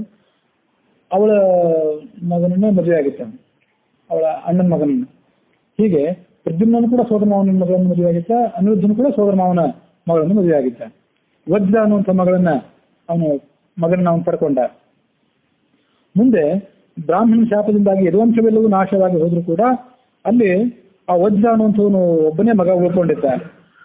ಆ ವಜ್ರನ ಮಗನೇ ಪ್ರತಿಬಾಹು, ಪ್ರತಿಬಾಹುವಿನ ಮಗನೇ ಸುಬಾಹು, ಸುಬಾಹುವಿನ ಮಗನೇ ಶಾಂತಸೇನ, ಶಾಂತಸೇನನ ಮಗನೇ ಶತಸೇನ ಅಂತ ಹೇಳಿ. ನ ಶೇತಸ್ಮಿನ್ ಕುಲೇ ಜಾತಾಹ ಅಧನಾಹ ಬಹುಪ್ರಜಾಹ ಅಲ್ಪಾಯುಷಃ ಅಲ್ಪವೀರ್ಯಾಶ್ಚ ಅಬ್ರಹ್ಮಣ್ಯಾಶ್ಚ ಜಜ್ಞಿರೆ. ಅಲ್ಲಿ ಹುಟ್ಟಿದವರು ಯಾರೂ ಕೂಡ ನಿರ್ಧನರಾಗಿರಲಿಲ್ಲ. ಯದುವಂಶದಲ್ಲಿ ಹುಟ್ಟಿದವರು ಯಾರೂ ಅಪುತ್ರವಂತರಾಗಿರಲಿಲ್ಲ, ಯಾರೂ ಅಲ್ಪಾಯುಷಿಗಳಾಗಿರಲಿಲ್ಲ, ಯಾರೂ ಅಲ್ಪ ಪರಾಕ್ರಮಿಗಳಾಗಿರಲಿಲ್ಲ, ಯಾರೂ ಅಬ್ರಹ್ಮಣ್ಯರು ಅಂದ್ರೆ ವೇದದ್ವೇಷಿಗಳು, ದೈವಭಕ್ತ ದ್ವೇಷಿಗಳು ಯಾರೂ ಇರಲಿಲ್ಲ. ವಿಶ್ವವಿಖ್ಯಾತವಾದಂಥ ಪರಾಕ್ರಮವುಳ್ಳವರಾಗಿದ್ದರು. 10,000 ವರ್ಷಗಳ ಸಮಯವನ್ನು ನಾವು ತೆಗೆದುಕೊಂಡು ಆ ಕೃಷ್ಣನ ಲೀಲೆಯನ್ನು, ಅವನ ಮಕ್ಕಳ ಲೀಲೆಯನ್ನು, ಮೊಮ್ಮಕ್ಕಳ ಲೀಲೆಯನ್ನು ವರ್ಣನೆ ಮಾಡ್ತಾ ಹೋದ್ರೂ ಕೂಡ ಆ ಲೀಲೆಯೇ ನಮಗೆ ಮುಗಿಯುವುದಂತಹದ್ದು ಅಂತ ಹೇಳ್ತದೆ ಭಾಗವತ. ಅವರ ಸಂಖ್ಯೆ ಎಷ್ಟಿತ್ತು, ಎಲ್ಲ ಯಾದವರ ಸಂಖ್ಯೆ, ಮತ್ತು ಅವ್ರಿಗೆ ಪಾಠ ಹೇಳ್ಕೊಡ್ತಿದ್ದಂಥ ಉಪಾಧ್ಯಾಯರ ಸಂಖ್ಯೆ ಎಷ್ಟಿತ್ತು, ಕೃಷ್ಣನ ಮಕ್ಕಳ ಸಂಖ್ಯೆ ಎಷ್ಟಿತ್ತು, ಅದನ್ನ ಹಿಂದೊಮ್ಮೆ ಹೇಳಿದ್ದೆ. ಕೃಷ್ಣನ ಪತ್ನಿಯರ ಸಂಖ್ಯೆ ಎಷ್ಟಿತ್ತು ಅದನ್ನೆಲ್ಲ ಹೇಳಿದ್ದೆ. ಮತ್ತೊಂದು ಸಲ ನಾವು ನೆನಪು ಮಾಡ್ಕೊಳ್ಳೋಣ ಅಷ್ಟೇ. ಈಗ ಯದುವಂಶದ ಬಾಲಕರಿಗೆ ಪಾಠ ಹೇಳ್ಕೊಡ್ತಿದ್ದಂಥ ಆಚಾರ್ಯರ ಸಂಖ್ಯೆ 3,80,00,000. ಬರೀ ಆಚಾರ್ಯರ ಸಂಖ್ಯೆ, ಬರೀ ಪಾಠ ಹೇಳ್ತಿದ್ದಂಥ ಉಪಾಧ್ಯಾಯರ ಸಂಖ್ಯೆ. ಮಹಾತ್ಮರಾದಂತಹ ಯಾದವರ ಸಂಖ್ಯೆ ಎಷ್ಟಿತ್ತು ಅಂತ ಹೇಳಲಿಕ್ಕೆ ಸಾಧ್ಯ ಇಲ್ಲ. ಆದ್ರೂ ಬಹಳ ಊಹೆ ಮಾಡಿ ಒಂದು ಊಹೆಯನ್ನು ನಾವು ಹೇಳ್ತೀವಿ ಅಂತ ಹೇಳ್ತಾರೆ ಭಾಗವತಾಚಾರ್ಯರು. ನಾನು ಹೇಳ್ತಿರೋದಲ್ಲ ಅದನ್ನು. ಅದೇನಂದ್ರೆ ರಾಜ ಉಗ್ರಸೇನ ಇವರೆಲ್ಲರಿಗೂ ಅಧಿಪತಿ ಇದ್ನಲ್ಲ, ಅವನು ಎಷ್ಟು ಸಂಖ್ಯೆಯ ಯಾದವರಿಂದ ಪರಿವರ್ತನಾಗಿದ್ದ ಅಂದ್ರೆ 10 ಲಕ್ಷ ಕೋಟಿ ಯಾದವರು. ಕೋಟಿಗಳು 10 ಲಕ್ಷ ಸರಿ ಆಗಬೇಕು, ಅಷ್ಟು ಯಾದವರ ಸಂಖ್ಯೆಯಿಂದ ಆತ ಪರಿವರ್ತನಾಗಿದ್ದ. ಅವರಿಗೆ 3,88,00,000 ಉಪಾಧ್ಯಾಯರಿದ್ರು ಅಂತ ಹೀಗೆ ವರ್ಣನೆ ಹೇಳ್ಬೇಕು. 3 ಕೋಟಿ 300 ಕೋಟಿ 3,000 30,000 3 ಲಕ್ಷ ಅಂದ್ರೆ ಸುಮಾರು 5 ಅಥವಾ 50 ಜನರಿಗೆ ಒಬ್ಬೊಬ್ಬ ಉಪಾಧ್ಯಾಯನಂತೆ ಇದ್ದಿರ್ಬೇಕು. ಅದು ಗಣಿತ ಪ್ರಕಾರ ಲೆಕ್ಕಾಚಾರ ಮಾಡಿದ್ರೆ ಗೊತ್ತಾಗ್ತದೆ. ಅಷ್ಟು 40-50 ಜನ ಬಾಲಕರಿಗೆ ಒಬ್ಬೊಬ್ಬರಂತೆ ಒಬ್ಬೊಬ್ಬ ಉಪಾಧ್ಯಾಯ ಇದ್ದಿರ್ಬೇಕು. ನಳಂದ ವಿಶ್ವವಿದ್ಯಾನಿಲಯ, ತಕ್ಷಶಿಲಾ ವಿಶ್ವವಿದ್ಯಾನಿಲಯ ಅಂತ ಕೇಳ್ತೇವಲ್ಲ, ಅಲ್ಲೂ ಕೂಡ ಉಪಾಧ್ಯಾಯರ ಸಂಖ್ಯೆ ಬಹಳ ದೊಡ್ಡದಿತ್ತಂತೆ. ಅಂಥದ್ದು ಇದೊಂದು. ಇವತ್ತಿನ ಒಟ್ಟಾರೆ ಜನಸಂಖ್ಯೆನೇ 600 ಕೋಟಿ. ಈ ಭೂಮಂಡಲದ ಮೇಲೆ ಇರುವಂತಹ ಜನಸಂಖ್ಯೆ 600 ಅಥವಾ 650 ಕೋಟಿ. ಇವತ್ತಿನ ನಾಗರಿಕ ವಿಜ್ಞಾನ ಅಥವಾ ಸಮಾಜಶಾಸ್ತ್ರ ಏನು ಹೇಳ್ತಂದ್ರೆ, ಇವತ್ತು ಜನಸಂಖ್ಯೆ ಹೆಚ್ಚಾಗಿದೆ ಅಂತೆ, ಹಿಂದೆ ಬಹಳ ಕಡಿಮೆ ಇತ್ತಂತೆ. ನಮಗೆ ಸ್ವಾತಂತ್ರ್ಯ ಬರೋ ಕಾಲದಲ್ಲೇ 33 ಕೋಟಿ ಜನಸಂಖ್ಯೆ ಇತ್ತು ಅಂತಿದೆ. ಅಲ್ಲಿ ಹೆಚ್ಚಾಗ್ತಾ ಇದೆ ಜನಸಂಖ್ಯೆ. ನಮ್ಮಲ್ಲಿ 33 ಕೋಟಿ ಜನಸಂಖ್ಯೆ ಇತ್ತು ಭಾರತದಲ್ಲಿ, ಅದು 3-4 ಪಟ್ಟು ಆಗಿದೆ ಈಗ 50-60 ವರ್ಷದಲ್ಲಿ. ಅಂತೂ ಈಗ ಜನಸಂಖ್ಯೆ ಹೆಚ್ಚಿದೆ ಭಾರತದ್ದು ಮತ್ತು ವಿಶ್ವದ್ದು. ಹಿಂದೆ ಹೋದಂತೆ ಈಗ ಜನಸಂಖ್ಯೆ ಕಡಿಮೆ ಇತ್ತು. ಯಾಕೆಂದ್ರೆ ಅವರಿಗೆ ನಾಗರಿಕ ಸೌಲಭ್ಯಗಳಿರಲಿಲ್ಲ, ವೈದ್ಯಕೀಯ ಸೌಲಭ್ಯಗಳಿರಲಿಲ್ಲ, ಸರಿಯಾಗಿ ಜೀವನ ಮಾಡಲಿಕ್ಕೆ ಅವ್ರಿಗೆ ಬೇಕಾದಂಥ ಅನುಕೂಲಗಳೇ ಇರಲಿಲ್ಲ. ಹಾಗಾಗಿ ಆವಾಗ ಜನಸಂಖ್ಯೆ ಕಡಿಮೆ ಇತ್ತು. ಹುಟ್ಟಿದವರೆಲ್ಲ ಸಾಯ್ತಾ ಇದ್ರು ಬೇಗ. 10 ಜನ ಮಕ್ಕಳು ನಡೀತಾ ಇದ್ರು, ಒಬ್ಬೊಬ್ರು ಬದುಕ್ತಾ ಇದ್ರು. ಹಾಗಾಗಿ ಆಗ ಜನಸಂಖ್ಯೆ ಕಡಿಮೆ ಇತ್ತು, ಈಗ ಹೆಚ್ಚಿದೆ. ನಾವು ಈಗ ನಾಗರಿಕರಾಗಿದ್ದೇವೆ, ನಾವೀಗ ಸುಸಂಸ್ಕೃತರಾಗಿದ್ದೇವೆ ಅಂತ ನಮ್ಮ ಬೆನ್ನು ನಾವೇ ತಟ್ಕೋತೇವೆ. ಆದ್ರೆ ಆ ಕಾಲದಲ್ಲಿ 10 ಲಕ್ಷ ಕೋಟಿ ಆದವರಿದ್ರು. ಅವ್ರಿಗೆ ಪಾಠ ಮಾಡಲಿಕ್ಕೆ ಅಂತ ಹೇಳಿ 3,88 ಲಕ್ಷ ಉಪಾಧ್ಯಾಯರಿದ್ರು. ಇದೊಂದು ಬರೀ 5,000 ವರ್ಷದ ಹಿಂದೆ ಅಷ್ಟೇ ಇದೆ. 5,000 ವರ್ಷದ ಹಿಂದಿನ ಕಥೆ ಇದೆ. ಅಷ್ಟೊಂದು ನಾಗರಿಕತೆ, ಅಷ್ಟೊಂದು ಉಚ್ಛಾಯ ಸ್ಥಿತಿಯನ್ನು ತಲುಪಿತ್ತು. ಸಕಲ ವಿಧವಾದಂಥ ಸಂಪತ್ತು ಅಲ್ಲಿತ್ತು. ಭೂಮಿಯ ಎಲ್ಲ ಥರದ ಸಂಪತ್ತನ್ನು ಅವರು ತಮ್ಮಲ್ಲಿ ಇಟ್ಕೊಂಡದ್ದಲ್ಲದೆ ಸ್ವರ್ಗಲೋಕದಿಂದ ಪಾತಾಳ ಲೋಕದಿಂದ ಸಂಪತ್ತನ್ನು ಬಗೆದು ತಂದಿದ್ರು ಅಂತ ಅದರ ವರ್ಣನೆ ನಾವು ನೋಡ್ತೀವಿ. ಇದು ಆ ಉಪಾಧ್ಯಾಯರು ಮತ್ತು ಆ ಯಾದವರ ಸಂಖ್ಯೆ ಆಯಿತು. 10 ಲಕ್ಷ ಕೋಟಿ ಯಾದವರ ಸಂಖ್ಯೆ ಅಂತ ಆಯ್ತು. ಕೋಟಿಗಳು 10 ಲಕ್ಷ ಸರಿ ಆಗಬೇಕು. ಮಕ್ಕಳ ಸಂಖ್ಯೆಯನ್ನು ಹಿಂದೊಂದ್ಸರಿ ಹೇಳಿದ್ದೆ, ಅದನ್ನ ಕೇಳದೆ ಇದ್ದು ನೆನಪು ಮಾಡ್ಕೊಳ್ಳಿ. 11,77,189 ಜನ ಮಕ್ಕಳಿದ್ರು ಅಂತ ಹೇಳಿ. ಅವನಿಗೆ 10 ಲಕ್ಷ ಜನ ಮಕ್ಕಳು ವೃಂದಾವನ ಮತ್ತು ನಂದಗೋಕುಲದಲ್ಲಿದ್ದಾಗಲೇ ಜನಿಸಿದ್ರು. ಅವರಿಗೆ ಯಾದವಿ ಸೈನ್ಯ ಅಂತ ಹೆಸರಿತ್ತು. ಅದೊಂದು ಪ್ರತ್ಯೇಕವಾದ military ಗುಂಪಾಗಿತ್ತು ಯಾದವರಲ್ಲಿ. Maratha regiment, Punjab regiment ಅಂತ ಹೀಗೆಲ್ಲ ಇರ್ತಾವಲ್ಲ, ಹಾಗೆ ಯಾದವರ ಸೈನ್ಯದೇ ಒಂದು ಪ್ರತ್ಯೇಕ ಗುಂಪು. ಅದು 10 ಲಕ್ಷ ಜನರ ಗುಂಪು. ಅದಲ್ಲದೆ 1,77,188 ಜನ ಏನಿದ್ರಲ್ಲ, ಇವರು 16,108 ಜನ ಸ್ತ್ರೀಯರಲ್ಲಿ ಹುಟ್ಟಿದವರು.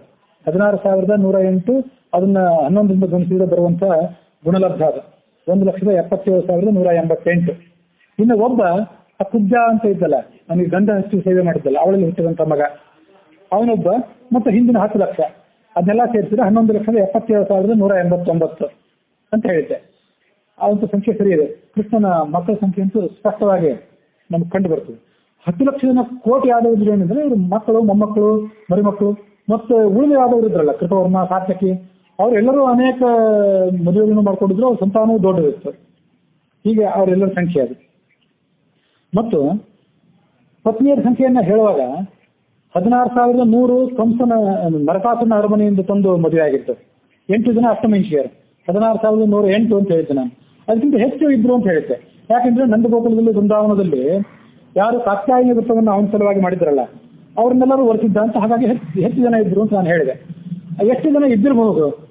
ಯಾಕೆಂದ್ರೆ 10 ಲಕ್ಷ ಜನ ಮಕ್ಕಳು ಅಲ್ಲೇ ಹುಟ್ಟಿದ್ರು ಅಂತ ಇದೆಯಲ್ಲ. ಚಾತುರ್ಯ ನಿರ್ಣಯದಲ್ಲಿ ಬಂದ ಸಂಗತಿಯಂತೆ 16,108 ಜನ ಸ್ತ್ರೀಯರಿಗೆ 11 ಜನ ಮಕ್ಕಳು ಹುಟ್ಟಿದ್ರು ಅಂದ್ರೆ ಸರಿಸುಮಾರು ಕೃಷ್ಣ ಒಬ್ಬೊಬ್ಬ ಪತ್ನಿಯಲ್ಲಿ 11 ಜನ ಮಕ್ಕಳನ್ನ ಹುಟ್ಟಿದ ಸರಾಸರಿ ಇಟ್ಕೊಂಡ್ರೆ, ಆ 10 ಲಕ್ಷ ಜನ ಮಕ್ಕಳನ್ನ ಹುಟ್ಟಿದವ್ರ ತಾಯಂದಿರನ್ನ ಭಾಗಿಸಿ ನೋಡ್ತಿದ್ರೆ ಸುಮಾರು 90,909 ಜನ ಪತ್ನಿಯರಾಗ್ತಾರೆ. 90,909 ಜನ ಪತ್ನಿಯರು. ಅವ್ರು ಯಾರು ಅಂದ್ರೆ ಆ ಬರೇ 10 ಲಕ್ಷ ಜನ ಮಕ್ಕಳ ತಾಯಂದಿರು. ಅವ್ರು ಬೇರೆ. 16,108 ಇವ್ರು ಬೇರೆ. ಇವ್ರು ಯಾರು ಅಂದ್ರೆ 1,77,188 ಜನ ಮಕ್ಕಳ ತಾಯಂದಿರು. ಕುಬ್ಜ ಒಬ್ಬಳು, ಕೃಷ್ಣನ ಮದುವೆ ಆಗಿರ್ಲಿಲ್ಲ ಅವಳು, ಆದ್ರೆ ಅವಳು ಅಪ್ಸರೆ. ಅವಳಲ್ಲಿ ಹುಟ್ಟಿದಂಥ ಮಗ ವಿಶ್ವಕಾನು. ಹೀಗೆ ಅವರು 11,77,189 ಅಂತ ಮಕ್ಕಳ ಸಂಖ್ಯೆ, 1,07,018 ಅಂತ ಪತ್ನಿಯರ ಸಂಖ್ಯೆ ಆಗಿರಬಹುದು. 16,108 ಅಂದ್ರೆ ಖಚಿತವಾಗಿ ದೊರೆಯುವ ಸಂಖ್ಯೆ. 10 ಲಕ್ಷ ಜನ ಮಕ್ಕಳು ನಡಿಬೇಕಾದ್ರೆ ಎಷ್ಟು ಜನ ಪತ್ನಿಯರು ಇದ್ದಿರಬೇಕು? 11 ಅಂತ ಏನಾದ್ರು ಆಲೋಚನೆ ಮಾಡಿದ್ರೆ 1,07,018 ಜನ ಪತ್ನಿಯರು ಅವನಿಗೆ ಇದ್ದಿರಬೇಕು. ಇದೆಲ್ಲ ಯಾಕೆ ಹೇಳಿದೆ ಅಂತಂದ್ರೆ, ಎಷ್ಟೊಂದು ವಿಸ್ತಾರವಾದಂತಹ ಗೃಹಸ್ಥ ಧರ್ಮವನ್ನು ಆತ ಆಚರಣೆ ಮಾಡಿದ. ಅದ್ರ ಮೂಲಕ ತಾನು ಅದನ್ನು ಜಗತ್ತಿಗೆ ತೋರಿಸಿಕೊಟ್ಟ. ಬೇರೆ ಎಷ್ಟೋ ಧರ್ಮಗಳಲ್ಲಿ, ಯಾವ ಧರ್ಮಗಳನ್ನು ನಾವು ಪ್ರಸ್ತಾವ ಮಾಡಬೇಕಾಗಿಲ್ಲ, ಬೇರೆ ಕೆಲವು ವಿದೇಶಿ ಧರ್ಮಗಳಲ್ಲಿ ದೇವರಿಗೆ ಪತ್ನಿಯನ್ನು ಇದ್ದಾಳೆ ಅಂತ ಊಹೆ ಮಾಡೋದು, ದೇವರಿಗೆ ಪತ್ನಿ ಇದ್ದಾಳೆ ಅಂತ ಉಪಾಸನೆ ಮಾಡೋದು ಮತ್ತು ಅವನಿಗೆ ಮಕ್ಕಳಿದ್ದಾರೆ ಅಂತ ಉಪಾಸನೆ ಮಾಡೋದು ಅದು ದೈವ ದ್ರೋಹ ಅಂತ ಕರ್ಸ್ಕೊತದೆ. ದೇವರ ಜೊತೆಗೆ ನಾವು ಭಾಗಿದಾರರಾಗೋದು ಅಂತದ್ದು ತಪ್ಪಂತದ್ದು. ನಾವೇ ದೇವರು ಅನ್ಕೊಳ್ಳೋದು ಯಾವ ರೀತಿ ತಪ್ಪು, ಅದು ದೇವರಿಗೆ ಬಗೆಯುವ ಅಪಚಾರವೋ, ಹಾಗೆ ದೇವರಿಗೆ ಒಬ್ಬ ಪತ್ನಿ ಇದ್ದಾಳೆ ಅಥವಾ ದೇವರಿಗೆ ಮಕ್ಕಳಿದ್ದಾರೆ, ಮೊಮ್ಮಕ್ಕಳಿದ್ದಾರೆ, ಮರಿಮಕ್ಕಳಿದ್ದಾರೆ ಅಂತ ಭಾವಿಸೋದೇನಿದೆ ಅದು ದೇವರ ಜೊತೆಗೆ ನಾವು ಭಾಗಿದಾರರಾಗಿಬಿಟ್ರೆ ಅದೊಂದು ದೋಷ ಅಂತ ಹೇಳ್ತಾರೆ ಅವರು. ಅದು ಅವ್ರ ದೃಷ್ಟಿ, ಅದು ನಾವೇನು ಹೇಳಿಕೊರೋದಿಲ್ಲ. ಆದರೆ ಆ ಯಾವ ಧರ್ಮಗಳಲ್ಲಿ, ಆ ಯಾವ ನಾಗರಿಕತೆಗಳಲ್ಲಿ, ಆ ಯಾವ ಸಂಸ್ಕೃತಿಗಳಲ್ಲಿ ದೇವರು ಸ್ವಯಂ ಪ್ರಾಯೋಗಿಕವಾಗಿ ಭೂಲೋಕಕ್ಕೆ ಇಳಿದು ಬಂದು ನಾನು ಹೀಗೆ ಬದುಕಿದೆ, ನೀವು ಹೀಗೆ ಬದುಕ್ರಿ ಅಂತ ತೋರಿಸ್ಕೊಟ್ಟ ಉದಾಹರಣೆ ಇಲ್ಲ. ಯಾಕಂದ್ರೆ ದೇವರಿಗೆ ಅಲ್ಲಿ ಅವತಾರವಿಲ್ಲ, ಅವರಲ್ಲಿ ದೇವರಿಗೆ ಅವತಾರವೂ ಇಲ್ಲ, ಪತ್ನಿಯೂ ಇಲ್ಲ, ಮಕ್ಕಳು ಇಲ್ಲ, ಮೊಮ್ಮಕ್ಕಳು ಇಲ್ಲ, ಮರಿಮಕ್ಕಳು ಇಲ್ಲ. ಆದ್ದರಿಂದ ನಮ್ಮ ಸೌಭಾಗ್ಯ, ನಮ್ಮ ದೇಶದ ಸೌಭಾಗ್ಯ. ಅವನು ಇಲ್ಲಿ ಹುಟ್ಟಿ ಬಂದ ಅನ್ನೋ ವರ್ಣನೆ ನಾವು ಭಾಗವತ ಹರಿವಂಶಾದಿ ಗ್ರಂಥಗಳಲ್ಲಿ ಕೇಳ್ತೀವಿ. ಹುಟ್ಟಿ ಬಂದು ಇಂಥ ಅದ್ಭುತವಾದ ಗೃಹಸ್ಥ ಧರ್ಮವನ್ನು ಪಾಲನೆ ಮಾಡಿ ಅವನು ಪ್ರಾಯೋಗಿಕವಾಗಿ ಮಾಡಿ ತೋರಿಸಿದ. ರಾಮ ಏಕಪತ್ನಿ ವೃತ್ತನಾಗಿದ್ದ, ಅದು ಅವನ ಆದರ್ಶ ಆಗಿತ್ತು ಅಂತ ನಾವೆಲ್ಲ ನೋಡ್ತೀವಿ. ಕೃಷ್ಣ ಅದ್ರ ಬಗ್ಗೆ ತಲೆ ಕೆಡಿಸಿಕೊಳ್ಳಿಲ್ಲ. ಏಕಪತ್ನಿ ವೃತತ್ವ ಅನ್ನೋದು ಅದೊಂದು ದೊಡ್ಡ ಆದರ್ಶವೇ ಅಲ್ಲ ಅಂತ ಕೆಲವು ಧರ್ಮಶಾಸ್ತ್ರಗಳ ವಿವರಣೆ. ಪುರುಷರಿಗೆ ಅನೇಕ ಜನ ಪತ್ನಿಯನ್ನು ಮದುವೆ ಮಾಡಿಕೊಳ್ಳಿಕ್ಕೆ ಅವಕಾಶ ಇದೆ. ಏಕಪತ್ನಿ ವೃತತ್ವ ಅನ್ನೋದೇನಿದೆಯಲ್ಲ ಅದು ಕ್ರೈಸ್ತರ ನಾಗರಿಕ ಸಂಹಿತೆ, ಕ್ರಿಶ್ಚಿಯನ್ ಕೋಡ್. ಅದು ಹಿಂದೂಗಳಿಗಾಗಲಿ ಮುಸಲ್ಮಾನಿಗಾಗಲಿ ಸಂಬಂಧಪಟ್ಟದ್ದಲ್ಲ. ನಾವು ಅದಕ್ಕೆ ಯಾಕೆ ಬೆಲೆ ಕೊಡಬೇಕು ಅನ್ನೋರು ಇದ್ದಾರೆ ಕೆಲವರು. ಹಾಗಾಗಿ ಏಕಪತ್ನಿ ವೃತತ್ವ ಅನ್ನೋದು ಅಷ್ಟೊಂದು ದೊಡ್ಡ ಆದರ್ಶ ಅಲ್ಲ. ನಮಗೆ ನಿಮಗೆ ಆದರ್ಶ ವಯಸ್ಸು, ನಾನು ಅದನ್ನೇ ಹೋಗ್ತೇನೆ, ಅದು ವಿಷಯ ಬೇರೆ. ಆದರೆ ರಾಮ ಏಕಪತ್ನಿ ವೃತತ್ವವನ್ನು ಮಾಡಿ ತೋರಿಸಿದೆ. ಆದರೆ ಕೃಷ್ಣ ಯಾವುದನ್ನೂ ತಲೆ ಕೆಡಿಸಿಕೊಳ್ಳಿಲ್ಲ. ತನ್ನ ಭಕ್ತರಾದವರು ಯಾರು ತನ್ನನ್ನು ತನಗೆ ಅರ್ಪಣೆ ಮಾಡ್ಕೋಬೇಕು ಅಂತ ಅಪೇಕ್ಷೆ ಪಟ್ಟಿದ್ರೆ ಎಲ್ಲರನ್ನು ಸ್ವೀಕಾರ ಮಾಡಿದೆ. ಇಷ್ಟು ದೊಡ್ಡ ಅದ್ಭುತವಾದ ಗೃಹಸ್ಥ ಧರ್ಮವನ್ನು ಆಚರಣೆ ಮಾಡಿದೆ. ಅಷ್ಟು ಜನ ಮಕ್ಕಳು, ಮೊಮ್ಮಕ್ಕಳು ಅವರಲ್ಲಿ ಅಷ್ಟೆಲ್ಲ ರೂಪಗಳಿಂದ ಇದ್ದು ಅವರನ್ನು ಸುಖಪಡಿಸಿದ ಮತ್ತು ಅವ್ರ ಕಡೆಯಿಂದ ಅಷ್ಟೆಲ್ಲ ಅದ್ಭುತ ಕೃತ್ಯಗಳನ್ನು ಅವ್ರ ಕಡೆಯಿಂದ ಮಾಡಿ ತೋರಿಸಿದ. ಹೀಗೆ ಆತ ಪ್ರಾಯೋಗಿಕವಾದಂತಹ ಬದುಕನ್ನು ಬದುಕಿ ನಮಗೆ ಇದು ತೋರಿಸಿದ ಅನ್ನೋದಕ್ಕಾಗಿ ಅಷ್ಟೆಲ್ಲ ವಿವರಣೆಗಳನ್ನು ಹೇಳಬೇಕಾಯ್ತು. ಸ್ವಯಂ ದೇವತೆಗಳೇ ಮನುಷ್ಯರಾಗಿ ಇದೊಂದು ಅವತಾರ ಮಾಡಿದ್ರು. ಯಾಕೆಂತಂದ್ರೆ ಅಸುರವಾದವರು ಭೂಭಾರ ಹೇತುಗಳಾಗಿ ಆ ಭೂಮಿಯ ಭಾರವನ್ನು ಹೆಚ್ಚು ಮಾಡಿದ್ರು. ಅವರ ಭಾರವನ್ನು ಕಡಿಮೆ ಮಾಡುವುದಕ್ಕಾಗಿ ಈ ದೇವತೆಗಳು ಸ್ವಯಂ ಅಲ್ಲಿ ಬಂದಿದ್ರು. ಅವ್ರ ಭಾಗ್ಯ ಎಂತದ್ದು ಅಂದ್ರೆ ಅವರು ಕೃಷ್ಣನ ಜೊತೆ ಮಲ್ಕೊಳ್ತಾ ಇದ್ರು, ಅವನ ಜೊತೆ ತಿರುಗಾಡ್ತಾ ಇದ್ರು, ಮಾತಾಡ್ತಿದ್ರು, ಆಟವಾಡ್ತಿದ್ರು. ತಮಗೊಂದು ಪ್ರತ್ಯೇಕ ಶರೀರ ಇದೆ ಅಂತ ಅನ್ನೋದು ಮರೆತಾಗ್ಬಿಟ್ಟಿತ್ತು ಆ ಯಾದವರಿಗೆ. ಕೃಷ್ಣನ ಪತ್ನಿಯರಿಗೆ ಅಷ್ಟೇ ಅಲ್ಲ, ಆ ಯಾದವರು ಕೂಡ ತಮಗೊಂದು ಪ್ರತ್ಯೇಕ ಅಸ್ತಿತ್ವವನ್ನೇ ಮರೆತು ಬಿಟ್ಟಿದ್ರು ಅವರು. ಗಂಗಾ ನದಿ ಪವಿತ್ರವಾಗಿತ್ತಂತೆ. ಎಲ್ಲಿ ತನಕ ಅಂದ್ರೆ ಕೃಷ್ಣ ಭೂಲೋಕದಲ್ಲಿ ಹುಟ್ಟೋ ತನಕ ಅದು ಪವಿತ್ರವಾಗಿತ್ತು. ಕೃಷ್ಣ ಒಂದು ಭೂಲೋಕದಲ್ಲಿ ಹುಟ್ಟಿದ ಮೇಲೆ ಗಂಗಾ ನದಿಯ ಪಾವಿತ್ರವೇ ಕಡಿಮೆ ಆಗ್ಬಿಡ್ತು ಅಂತ ಹೇಳ್ತದೆ ಭಾಗವತ. ತೀರ್ಥಂ ಚಕ್ರೇ ನಪೋನಂ ಯದ್ ಅಜನಿ ಯದುಷು ಸ್ವಸ್ವರಿತ್ ಪಾದ ಶೌಚಂ. ಸ್ವಸ್ವರಿತ್ ಅಂತಂದ್ರೆ ಸ್ವರ್ಗದ ನದಿಯ ಅಂತ ಗಂಗಾ ನದಿ. ಆ ಗಂಗಾ ನದಿ ತನ್ನ ಪಾವಿತ್ರವನ್ನು ಕಳ್ಕೊಂಡು ಬಿಡ್ತು, ಕಡಿಮೆ ಮಾಡ್ಕೊಂಡು ಬಿಡ್ತು, ಅಲ್ಪಗಣಿಸ್ಬಿಡ್ತು ಕೃಷ್ಣನ ಜನ್ಮ ಆದ ಬಳಿಕ. ಶತ್ರು ಮಿತ್ರ ಅನ್ನುವ ಭಾವವಿಲ್ಲದೆ ಎಲ್ಲರೂ ಕೂಡ ಪರಮಪುರುಷನಾದಂಥ ಕೃಷ್ಣನನ್ನ ಭಜನೆ ಮಾಡಿದ್ರು. ಅವರು ಆ ಸದ್ಗತಿಯನ್ನ ತಲುಪಿದರು. ಯಾವೆಲ್ಲ ಕೃಪಾಕಟಾಕ್ಷಕ್ಕಾಗಿ ಬ್ರಹ್ಮ ಮೊದಲಾದ ದೇವತೆಗಳು ನಿರಂತರವಾಗಿ ತಪಸ್ಸರೆ ಮಾಡ್ತಿರ್ತಾರೋ ಅಂಥ ಲಕ್ಷ್ಮೀದೇವಿ ನಿರಂತರವಾಗಿ ಆತನ ವಕ್ಷಸ್ಥಳದಲ್ಲಿ ನೆಲೆ ನಿಂತಿರ್ತಾಳೆ. ಅಂಥವನ ಪರಾಕ್ರಮ ಮತ್ತು ಅವನ ವೈಭವವನ್ನು ನಾವೇನಂತ ವರ್ಣನೆ ಮಾಡಬೇಕಾಗಿದೆ. ಜಯತಿ ಜನ ನಿವಾಸ ದೇವಕಿ ಜನ್ಮವಾದ ಯದೂವರ ಪೃಷಸ್ವೈದೋರ್ಭಿ ಅಸ್ಯಧನ್ನ ಧರ್ಮಂ ಸ್ಥಿರಚರ ವೃಜಿನಭ್ಯ ಸುಸ್ಮಿತ ಶ್ರೀಮುಖೇನ ಪ್ರಜಪುರ ವನಿತಾನಾಂ ವರ್ಧಯನ್ ಕಾಮದೇವಂ. ಕೃಷ್ಣ ಸ್ತೋತ್ರ. ಸಮಸ್ತ ಜೀವಿಗಳಿಗೂ ಅವನು ಆಶ್ರಯಭೂತನಾದವನು, ಸರ್ವದಾ ಸರ್ವತ್ರ ಉಪಸ್ಥಿತನಾಗಿದ್ದರೂ ಕೂಡ ದೇವಕಿಯ ಗರ್ಭದಲ್ಲಿ ಆತ ಹುಟ್ಟಿದ ಅಂತ ನಾವು ಕೇಳ್ತೇವೆ. ಹುಟ್ಟಿಲ್ಲ ಅವನು, ಅಲ್ಲಿ ಕೂಡ ಹುಟ್ಟಿಲ್ಲ, ಕಾಣಿಸ್ಕೊಂಡ ಅಷ್ಟೇ. ಅವನು ಕಂಬದಲ್ಲಿ ಹೇಗೆ ಕಾಣಿಸ್ಕೊಂಡು ಹಾಗೆ ದೇವತೆಯ ಹೊಟ್ಟೆಯಲ್ಲಿ ಕಾಣಿಸ್ಕೊಂಡ ಅಷ್ಟೇ. ಯದುವಂಶದ ವೀರರು ಆತನ ಅನುಚರರಾಗಿದ್ದು ಅವನ ಕೈಗೊಂದು ಕಾಳಿಗೊಂದು ಆಳಾಗಿ ಆತನನ್ನು ಉಪಾಸನೆ ಮಾಡ್ತಾರೆ. ವಿಶ್ವದ ಎಲ್ಲ ಅಧರ್ಮಗಳನ್ನ, ಎಲ್ಲ ದುಷ್ಟರನ್ನ ಆತ ನಾಶ ಮಾಡ್ತಾನೆ. ಅವನು ಬರೇ ತನ್ನ ಭಕ್ತರ ಪಾಪಗಳನ್ನು ಪರಿಹಾರ ಮಾಡಿದ್ದಷ್ಟೇ ಅಲ್ಲ, ಬೃಂದಾವನ ನಂದಗೋಕುಲಗಳ ಸ್ಥಾವರ ಪ್ರಾಣಿಗಳು, ಜಂಗಮ ಪ್ರಾಣಿಗಳು, ಜಡ ವಸ್ತುಗಳು, ಲತೆಗಳು, ಬಳ್ಳಿಗಳು, ಹೂಗಳು, ಹುಲ್ಲುಗಳು, ಅವುಗಳ ಪಾಪವನ್ನು ಅವನು ಪರಿಹಾರ ಮಾಡಿದ. ಮತ್ತು ತನ್ನ ಸುಂದರವಾದಂತಹ ಮುಖಾರವಿಂದದಿಂದ ಎಲ್ಲ ಜನರ ಮನಸ್ಸನ್ನು ಕೂಡ ಗೆದ್ದಂಥವನಾಗಿದ್ದ. ಮುಖೇನ ಬಾಹುನಾತ್ಯಂ ಸಮಸ್ತ ಲೋಕವಿದ್ವಷಿ ಅಂತ ಹಿಂದೆ ತಾತ್ಪರ್ಯ ನಿರ್ಣಯದಲ್ಲಿ ಬಂದಿತ್ತು. ತನ್ನ ಮುಖದ ಸೌಂದರ್ಯದಿಂದ ಮತ್ತು ತನ್ನ ಬಾಹು ಪರಾಕ್ರಮದಿಂದ ಸಮಸ್ತ ಜಗತ್ತನ್ನು ಆತ ಗೆದ್ದವನಾಗಿದ್ದ. ಹೀಗೆ ಅವನು ಮತ್ಸ್ಯಾಕೂರ್ಮ ಮೊದಲಾದಂತಹ ಅನೇಕ ಅವತಾರಗಳನ್ನು ತಾಳಿದ. ಆ ಒಂದೊಂದು ಕರ್ಮವನ್ನು ನೆನಪಿಸಿಕೊಂಡು ಸಾಕು ಮನುಷ್ಯ ಬಂಧನದಿಂದ ಮುಕ್ತನಾಗ್ತಾನೆ. ಹಾಗಾಗಿ ಯಾರು ಬಂಧನದಿಂದ ಮುಕ್ತ ಆಗಬೇಕು ಅಂತ ಅಪೇಕ್ಷೆ ಪಡ್ತಾರೆ ಅವರು ಆತನ ಲೀಲಾ ಪ್ರಸಂಗಗಳನ್ನು ಮತ್ತೆ ಮತ್ತೆ ಪಠನ ಮಾಡ್ತಿರ್ಬೇಕು, ಮತ್ತೆ ಮತ್ತೆ ಶ್ರವಣ ಮಾಡ್ತಿರ್ಬೇಕು. ನಾವು ಹೆಚ್ಚು ಪ್ರಯತ್ನ ಪಡಬೇಕಾಗಿಲ್ಲ. ನಾವು ಮಾಡುವಂತಹ ಶ್ರವಣದ ಪ್ರಯತ್ನ ಮತ್ತು ಪಠಣದ ಪ್ರಯತ್ನ ಏನಿದೆ, ಆ ಪಠಣದ ಪ್ರಯತ್ನವೇ ನಮ್ಮನ್ನು ಪರಂಧಾಮಕ್ಕೆ ಒಯ್ಯುತ್ತದೆ ಅಂತ ಹೇಳ್ತದೆ ಭಾಗವತ. ಕಾಲದ ಗತಿಯನ್ನು ಮೀರಿ, ಅದು ಈ ದುಷ್ಕಾಲದ ಗತಿಯನ್ನು ಮೀರಿ ನಾವು ಪರಂಧಾಮಕ್ಕೆ ಹೋಗೋದು ಅತ್ಯಂತ ದುಸ್ಸಹ. ಆದರೆ ಅವನ ಸ್ಮರಣೆ ಮತ್ತು ಅವನ ಲೀಲೆಗಳೇನಿವೆ ಅವುಗಳ ಶ್ರವಣ ಮತ್ತು ಪಠನ ಅದು ನಮ್ಮನ್ನು ಸದ್ಗತಿ ಒಯ್ಯುತ್ತದೆ ಅಂತ ಭಾಗವತ ತಿಳಿಸ್ತದೆ. ಅಲ್ಲಿಗೆ ಭಾಗವತದ ದಶಮ ಸ್ಕಂದದ 90ನೇ ಅಧ್ಯಾಯ ಮುಕ್ತಾಯ ಆಗಿದೆ.